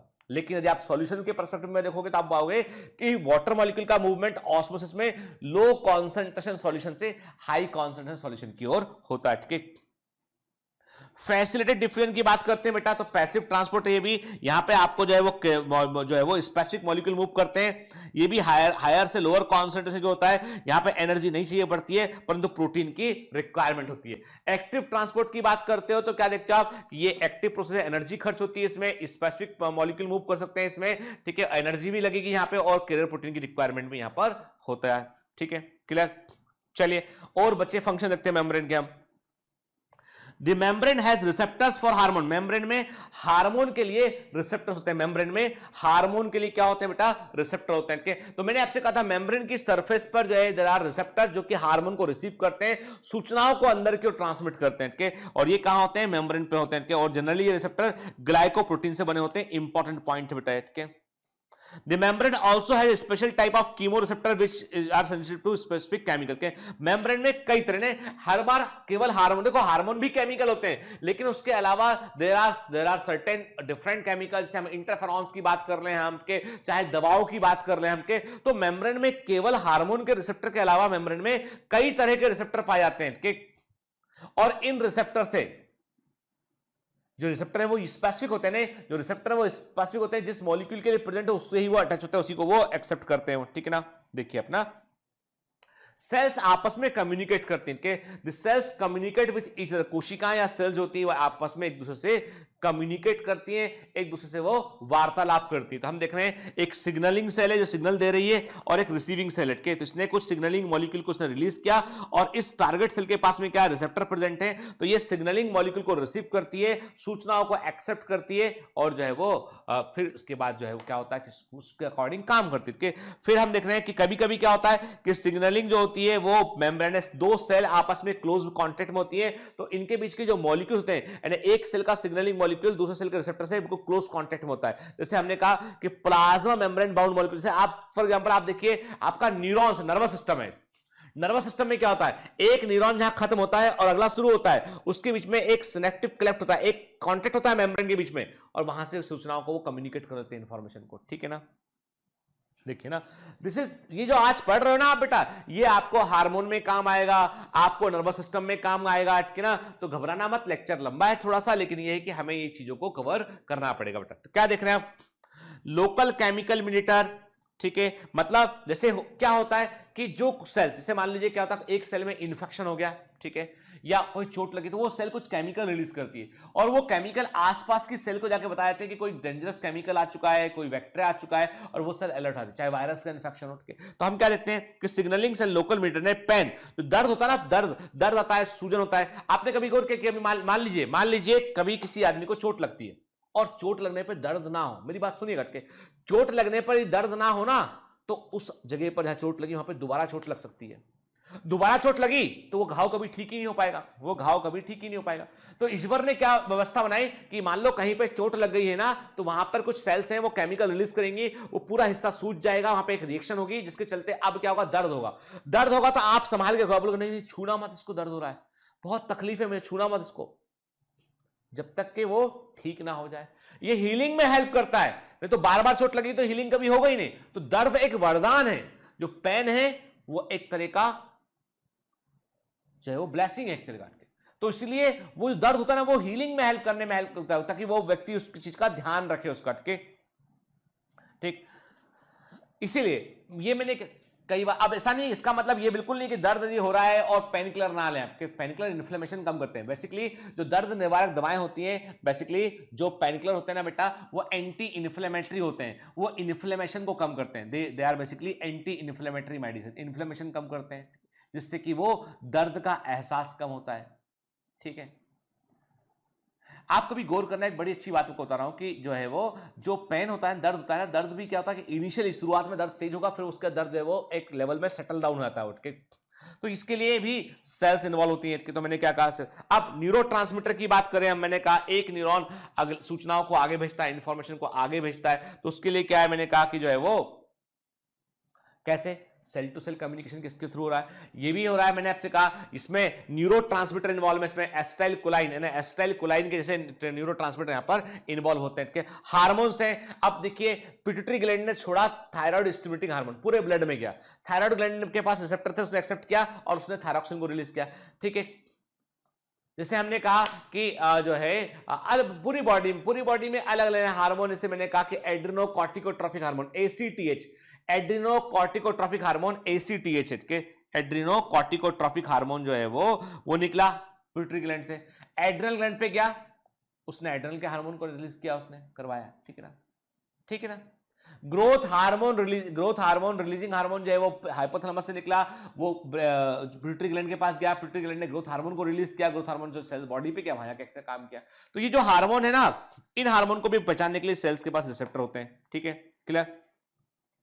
अब बात करते हैं प्रोकैरियोटिक्स की। तो प्रोकैरियोटिक में भी क्या होता है, प्रोकैरियोटिक में जो रेस्पिरेटरी सिस्टम होता है ना, वो सेल मेम्ब्रेन से एसोसिएट होता है। अब प्रोकैरियोटिक में तो सिंगल इनवेलप सिस्टम होता है, एकमात्र मेम्ब्रेन होती है सेल मेम्ब्रेन जो काम कर रही होती है उसमें। तो हमने क्या कहा, हमने कहा in prokaryotes the respiratory system is associated with the cell membrane, it is the site of oxidative phosphorylation in prokaryote के। ये प्रोकैरियोटिक में ऑक्सीडेटिव फास्फोराइलेशन का जो है वो साइट होता है, जगह स्थल होता है। क्या मतलब, रेस्पिरेटरी प्रोसेस जो है, आपको याद है ना मीजोसोम पढ़ा था हमने, सेल मेम्ब्रेन का फोल्ड होता है। फिर मैंने कहा था कि यदि मान लीजिए कोई प्रोकैरियोटिक सेल जो है फोटोसिंथेसिस करती है, तो जो क्रोमेटोफोर है वो भी मेम्ब्रेन की पट्टियां होती है, उससे ही बने होते हैं, ठीक है। फिर the cell membrane possess specific antigen, cell membrane में विशिष्ट एंटीजन पाए जाते हैं जो कि ग्लाइकोप्रोटीन और ग्लाइकोलिपिड से बने होते हैं, और ये मेम्ब्रेन के आउटर सरफेस पे होते हैं। एग्जांपल इसका है एबीओ ब्लड ग्रुप सिस्टम। तो हमारा जो ब्लड ग्रुप सिस्टम है ना, वो भी इसी पे तहत के। तो मैंने आपसे कहा था ना, मेजर हिस्टोकॉम्पैटिबिलिटी कॉम्प्लेक्स की बात की थी, हमने कहा था कि सेल मेम्ब्रेन पर प्रेजेंट जो ग्लाइकोप्रोटीन ग्लाइकोलिपिड होते हैं वो बेसिकली आइडेंटिफिकेशन मार्क होते हैं, वो सेल की पहचान पत्र के समान होते हैं, ठीक है। इसके अलावा cell membrane participate in general secretion of metabolite, it also respond to chemical stimulus के। सेल मेम्ब्रेन कई सारे जो सिक्रेशन होते हैं वो मेम्ब्रेन के थ्रू, यानी जो सरफेस है वो तो मेम्ब्रेन ही है ना, कोई भी सिक्रेशन होगा वो मेम्ब्रेन के थ्रू होता है। तो और इसके अलावा जो भी केमिकल स्टिमुलस होता है उसका जवाब भी मेम्ब्रेन ही देती है, ठीक है। Then come to the next point कि how the membrane behave like a osmotic barrier की बात करें हम, तो मेम्ब्रेन एक ऑस्मोटिक बैरियर के समान भी काम करती है बेटा, मतलब प्रासरणी बाधा होती है। क्योंकि अब देखिए बायोलॉजिकल सिस्टम में सेल मेम्ब्रेन को हम ट्रूली सेमी परमेबल नहीं बोल सकते हैं, लेकिन जब भी हम ऑस्मोसिस को एक्सप्लेन करेंगे मेम्ब्रेन को हमें अर्ध पारगम झिल्ली या सेमी परमेबल मेम्ब्रेन मानना पड़ेगा हमें, के। तो cell membrane behave as semi permeable membrane but not true semi permeable membrane because selected solid can pass through it, के। ऑस्मोसिस एक विशेष प्रकार का डिफ्यूजन होता है जिसमें कि water molecule are the only molecule that can diffuse, के, और ये जो है वो डिफ्यूज कर सकते हैं, कि मधुमक्खी हमारी कंफ्यूज होगी, भाई तुमको इधर इशारा करना है इसको, ठीक है। तो अभी क्या कहा मैंने, ये जो है वो वाटर मॉलिक्यूल मूव करते हैं ऑस्मोसिस में, ठीक है। देखिए ना, यदि आपने एक सेल को ऐसे मीडियम में रखा, यदि आपने एक सेल को एक ऐसे माध्यम में रखा है, आपने एक ऐसे मीडियम में रखा है जिसका कॉन्सेंट्रेशन सेल के कॉन्सेंट्रेशन के बराबर है, तो उसे हम बोलेंगे आइसोटोनिक सॉल्यूशन बोलेंगे, कि आइसोटोनिक सॉल्यूशन का मतलब है कि जो मीडियम है, जो माध्यम है, जिस मीडियम में आपने सेल को रखा है उसका कॉन्सेंट्रेशन सेल के कॉन्सेंट्रेशन के बराबर होगा, आइसोटोनिक सॉल्यूशन बोलेंगे उसको हम। क्या बोलेंगे बेटा, आइसो मतलब समान, हाइपो मतलब कम, हाइपर मतलब अधिक, ठीक है ना, क्लियर। इसमें सेल के वॉल्यूम में कोई परिवर्तन होगा ना, तो वाटर अंदर आएगा ना बाहर जाएगा, ठीक है ना। यदि 4 मॉलिक्यूल अंदर आएंगे तो 4 बाहर चले जाएंगे, ठीक है। लेकिन यदि आपने एक सेल को आपने एक ऐसे सॉल्यूशन में रखा है, एक ऐसे मीडियम में रखा है जिसका कॉन्सेंट्रेशन सेल के कॉन्सेंट्रेशन से अधिक है, तो हम बोलेंगे हाइपर मतलब अधिक, टॉनिक, टोनिसिटी बोलते हैं इसको। इसके लिए हम वर्ड यूज करते हैं जब हम सेल के कॉन्सेंट्रेशन की तुलना में, जब हम सेल के कॉन्सेंट्रेशन की तुलना में आउटर मीडियम के कॉन्सेंट्रेशन को कंपेयर करते हैं, इसके लिए हम टोनिसिटी वर्ड का यूज करते हैं। For that we use term tonicity, इसके लिए हम टोनिसिटी वर्ड का हम इस्तेमाल करते हैं, ठीक है ना। हाइपरटोनिक बोले तो मतलब बाहर का कॉन्सेंट्रेशन सेल के अंदर के कॉन्सेंट्रेशन से अधिक है। तो अब वाटर क्या निकलेगा, वाटर मालूम है हमको कि लो कॉन्सेंट्रेशन सॉल्यूशन से, सॉल्यूशन वर्ड यूज किया, लो कॉन्सेंट्रेशन सॉल्यूशन से हाई कॉन्सेंट्रेशन सॉल्यूशन क्यों निकलेगा, वाटर अपने अधिक से अपने बाहर क्यों निकलेगा, मतलब वाटर बाहर निकल जाएगा। सेल जो है वो आरबीसी है तो वो क्रिनेटेड के सेल, क्रिनेटेड होता है वो संकुचित रहेगी, क्रिनेटेड हो जाएगी वो सेल, ठीक है। लेकिन हमने क्या किया, हमने यदि इसी आरबीसी को हमने एक ऐसे मीडियम में रखा, हमने एक ऐसे सॉल्यूशन में रखा हमने जिसका कॉन्सेंट्रेशन जो है वो सेल के कॉन्सेंट्रेशन से कम होगा, तो वाटर अंदर आएगा तो सेल फूल जाएगी, ठीक है। और यदि बहुत ज्यादा कम होगा तो सेल फूलकर फट भी जाएगी, एनिमल सेल होगी तो फूल के वो फट भी जाएगी, ठीक है। ये सारी पॉसिबिलिटी हो सकती है। तो you should know about the behaviour कि आपने सेल को किस मीडियम में रखा आपने, ये भी इंपॉर्टेंट चीज के tonicity is one of the important criteria. ये मत सोचना कि ये इतना लंबा कैसे हो गया सर ये, अरे बेटा मैं बता रहा हूं आपको, ये ट्रांसपोर्ट ऑफ प्लांट के बेसिक फंडामेंटल है, यहां पे हम पढ़ रहे हैं इसको। मैंने पहले भी कहा है आपको, मैं बार बार बतलाता हूं ताकि आप कंफ्यूज ना हो जाए, बार बार आपसे कहता हूं बाद में कि आप इस चैप्टर को पूरा करने के बाद बहुत सारे चैप्टर के आपकी चाबी आपके हाथ में होगी। जब पढ़ेंगे आप तो आपको कुछ अनजाना नहीं लगेगा। नर्वस सिस्टम पढ़ेंगे, हार्मोन्स पढ़ेंगे, तो यू शुड नो अबाउट कि हाँ सर ने बताया था पहले साइकोलॉजी में हमको ये चीज, ठीक है। चलिए कुछ बड़े इंपॉर्टेंट पॉइंट लिखते हैं यहां पे आपके, तो इसको आप इंपॉर्टेंट पॉइंट करके हेडिंग डाल लीजिएगा। मेम्ब्रेन ट्रांसपोर्ट और permeability of any substance depend. अब ये एक एमसीक्यू डायरेक्टली पूछा गया है बेटा एएफएमसी के अंदर, ठीक है ना, ये आईआईपीएमटी में भी आ सकता है, आपका नीट में आ सकता है, ठीक है। मेम्ब्रेन ट्रांसपोर्ट और परमिबिलिटी जो है किसी भी पदार्थ का मेम्ब्रेन ट्रांसपोर्ट या पारगम्यता किस पर निर्भर करता है, तो ये साइज पे या मॉलिक्यूलर वेट पे निर्भर करता है, पोलरिटी की पोलर है कि नॉन पोलर इस पर निर्भर करता है, और चार्ज क्या है, चार्ज है तो आयनिक है नॉन आयनिक है, किस पर निर्भर करता है, ठीक है। पोलर होगा तो चार्ज हो सकता है वो, ठीक है ना। फिर प्रोटोजोआ में ऑस्मो रेगुलेशन के लिए कॉन्ट्रैक्टाइल वैक्यूल पाए थे। प्रोटोजोआ में जो एक्स्ट्रा वाटर अंदर आता है उस एक्स्ट्रा वाटर को बाहर निकालने के लिए कुछ विशेष प्रकार के वैक्यूल होते हैं जो पंप के जो बेसिकली जो है बेसिकली एनर्जी खर्च करते हैं और अंदर के वाटर को बाहर निकाल देते हैं, ठीक है। तो कॉन्ट्रैक्टाइल वैक्यूल होते हैं। जब कभी आरबीसी को आप जो है वो जब कभी आरबीसी को आप हाई कॉन्सेंट्रेशन सॉल्यूशन में रखते हैं, हाइपरटोनिक सॉल्यूशन में रखते हैं, तो आरबीसी सिकुड़ जाती है, उसको हम क्रीनेशन कहते हैं, कि ये टर्मिनोलॉजी इंपॉर्टेंट है बेटा, ठीक है ना। जब कभी आरबीसी को आप प्योर वाटर में रखते हैं या वेरी हाइपोटोनिक सॉल्यूशन में रखते हैं, आरबीसी फूलकर फट जाती है, प्लाज्मोप्टाइसिस कहते हैं आप, ठीक है, क्लियर। देन बल्क ट्रांसपोर्ट मतलब एक्सोसाइटोसिस एंडोसाइटोसिस। अब देखिए जब कभी एक सेल है, इस सेल में मैंने कहा एक्सोसाइटोसिस हुआ, इसमें ये गया और ये मेम्ब्रेन जाके अंदर जुड़ा, क्या होगा यहां पे होगा ये कि ये मेम्ब्रेन इस मेम्ब्रेन का हिस्सा बनेगी या नहीं बनेगी, बन जाएगी ना भाई, मटेरियल तो बाहर निकल गया, मेम्ब्रेन का क्या हुआ, मेम्ब्रेन जुड़ के उसका हिस्सा बन गई। मतलब एक्सोसाइटोसिस जो होता है वो मेम्ब्रेन के साइज को बढ़ाता है, ठीक है। जब भी एक्सोसाइटोसिस होगा ना तो वेसिकल का अंदरूनी हिस्सा मेम्ब्रेन का बाहरी हिस्सा बन जाएगा। देखो ध्यान से इमेज को, मेम्ब्रेन का हम बात करते हैं, हम देख रहे हैं ना कि मैंने आपसे कहा कि जैसे ये इधर हम कह रहे हैं कि जो मेम्ब्रेन का जो अंदरूनी हिस्सा है वो बाहरी, देखो ये अंदर, मैंने कहा इमेजिन क्या, मैंने कहा ये अंदरूनी, ये वेसिकल का अंदरूनी हिस्सा है, ठीक है। ये फाइनली बाहर जाएगा, नहीं जाएगा, बाहर का हिस्सा बन जाएगा इसका जाकर। आप बोलोगे से इसका मतलब तो एक्सोसाइटोसिस से मेम्ब्रेन लगातार बढ़ जाएगी तो सेल से खूब बढ़ जाएगी, वो तो नहीं, लेकिन साथ में एंडोसाइटोसिस भी तो हो रहा होता है, ठीक है ना। क्या हुआ, जब एंडोसाइटोसिस हुआ तो मेम्ब्रेन का एक हिस्सा टूट के अंदर भी तो आ गया, अंदर भी आ गया, ये टूट के जो है वो हिस्सा, एक हिस्सा टूट के इसका अंदर भी आ गए, तो मेम्ब्रेन छोटी भी होगी मेम्ब्रेन, क्या, तो मतलब मेम्ब्रेन की लगातार रिसाइकलिंग हो रही होती है, मेम्ब्रेन लगातार बन रही होती है, लगातार टूट रही होती है। बनाने के लिए एक्सोसाइटोसिस जाके जुड़ रहा होता है इससे, और तोड़ने के लिए क्या होता है, एंडोसाइटोसिस होता है। तो कई बार क्या होता है, कई बार ऐसा होता है कि मेम्ब्रेन में ट्रांसपोर्ट किया उसने, बड़ी मात्रा में एंडोसाइटोसिस किया उसने, और अब मेम्ब्रेन छोटा हो गया, तो एट द सेम टाइम कई सारे वेसिकल तैयार होते हैं इस बात के लिए ताकि वो जो सरफेस एरिया कम हुआ है उसको रिप्लेस कर सके। देयर आर सम वेसिकल वो ऐसे ही सिक्रेशन करते हैं बाहर जाके जुड़ने के लिए, मेम्ब्रेन को मैनेज करने के लिए, ठीक है ना। तो बल्क ट्रांसपोर्ट मेम्ब्रेन रिसाइकलिंग में हेल्प करता है, ठीक है। चल आज का लेक्चर लंबा था, आज सोचा था मैंने कि मेम्ब्रेन कंप्लीट कर देंगे, अगली क्लास से माइटोकॉन्ड्रिया शुरू करेंगे, क्योंकि जो है वो, और देखिए ये जो आप सोचिए ना, मैं भी लगातार बोल रहा हूं पिछले 1 घंटा 25 मिनट 53 सेकंड से मैं लगातार बोल रहा हूं, तो इसका मतलब ये है कि मैं भी एफर्ट मेहनत कर रहा हूं, तो आप देखने की मेहनत तो कर ही सकते हैं ना बेटा। यदि मैं रिकॉर्ड करने की, पढ़ाने की मेहनत कर सकता हूं तो यू शुड एटलीस्ट वो इसको कई बच्चे बोलते हैं सर लेक्चर छोटा करो ना, बहुत लंबा है, 10-10 मिनट के चलो। भैया ऐसा है कि Biomentors is not a YouTuber channel, it is a sincere serious class का ड्यूरेशन, जब कभी आपने किसी टीचर से कोचिंग किया, आपने कभी कोर्स को तेज करना होता है, स्पीड अप करना होता है, तो लंबा क्लास भी लगता है उसमें, ठीक है। तो ये इसको आप बिल्कुल कोचिंग क्लास समझिए, आपका क्लास ही है, एक्चुअली ये कोचिंग क्लास ही है आपका, ठीक है।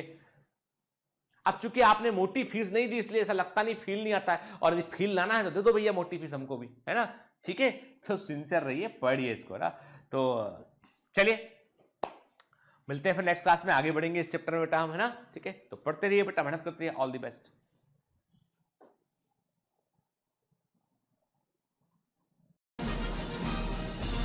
high. To become an official commando of Biomentors, join us at www.biomentors.online. Here you can solve daily practice papers, an online test. You can download performance enhancement sheets. You can track your progress. You can interact with other fellow commandos. Join us and prepare yourself. It's a commando training for your success. Download Biomentors online app from Google Play Store.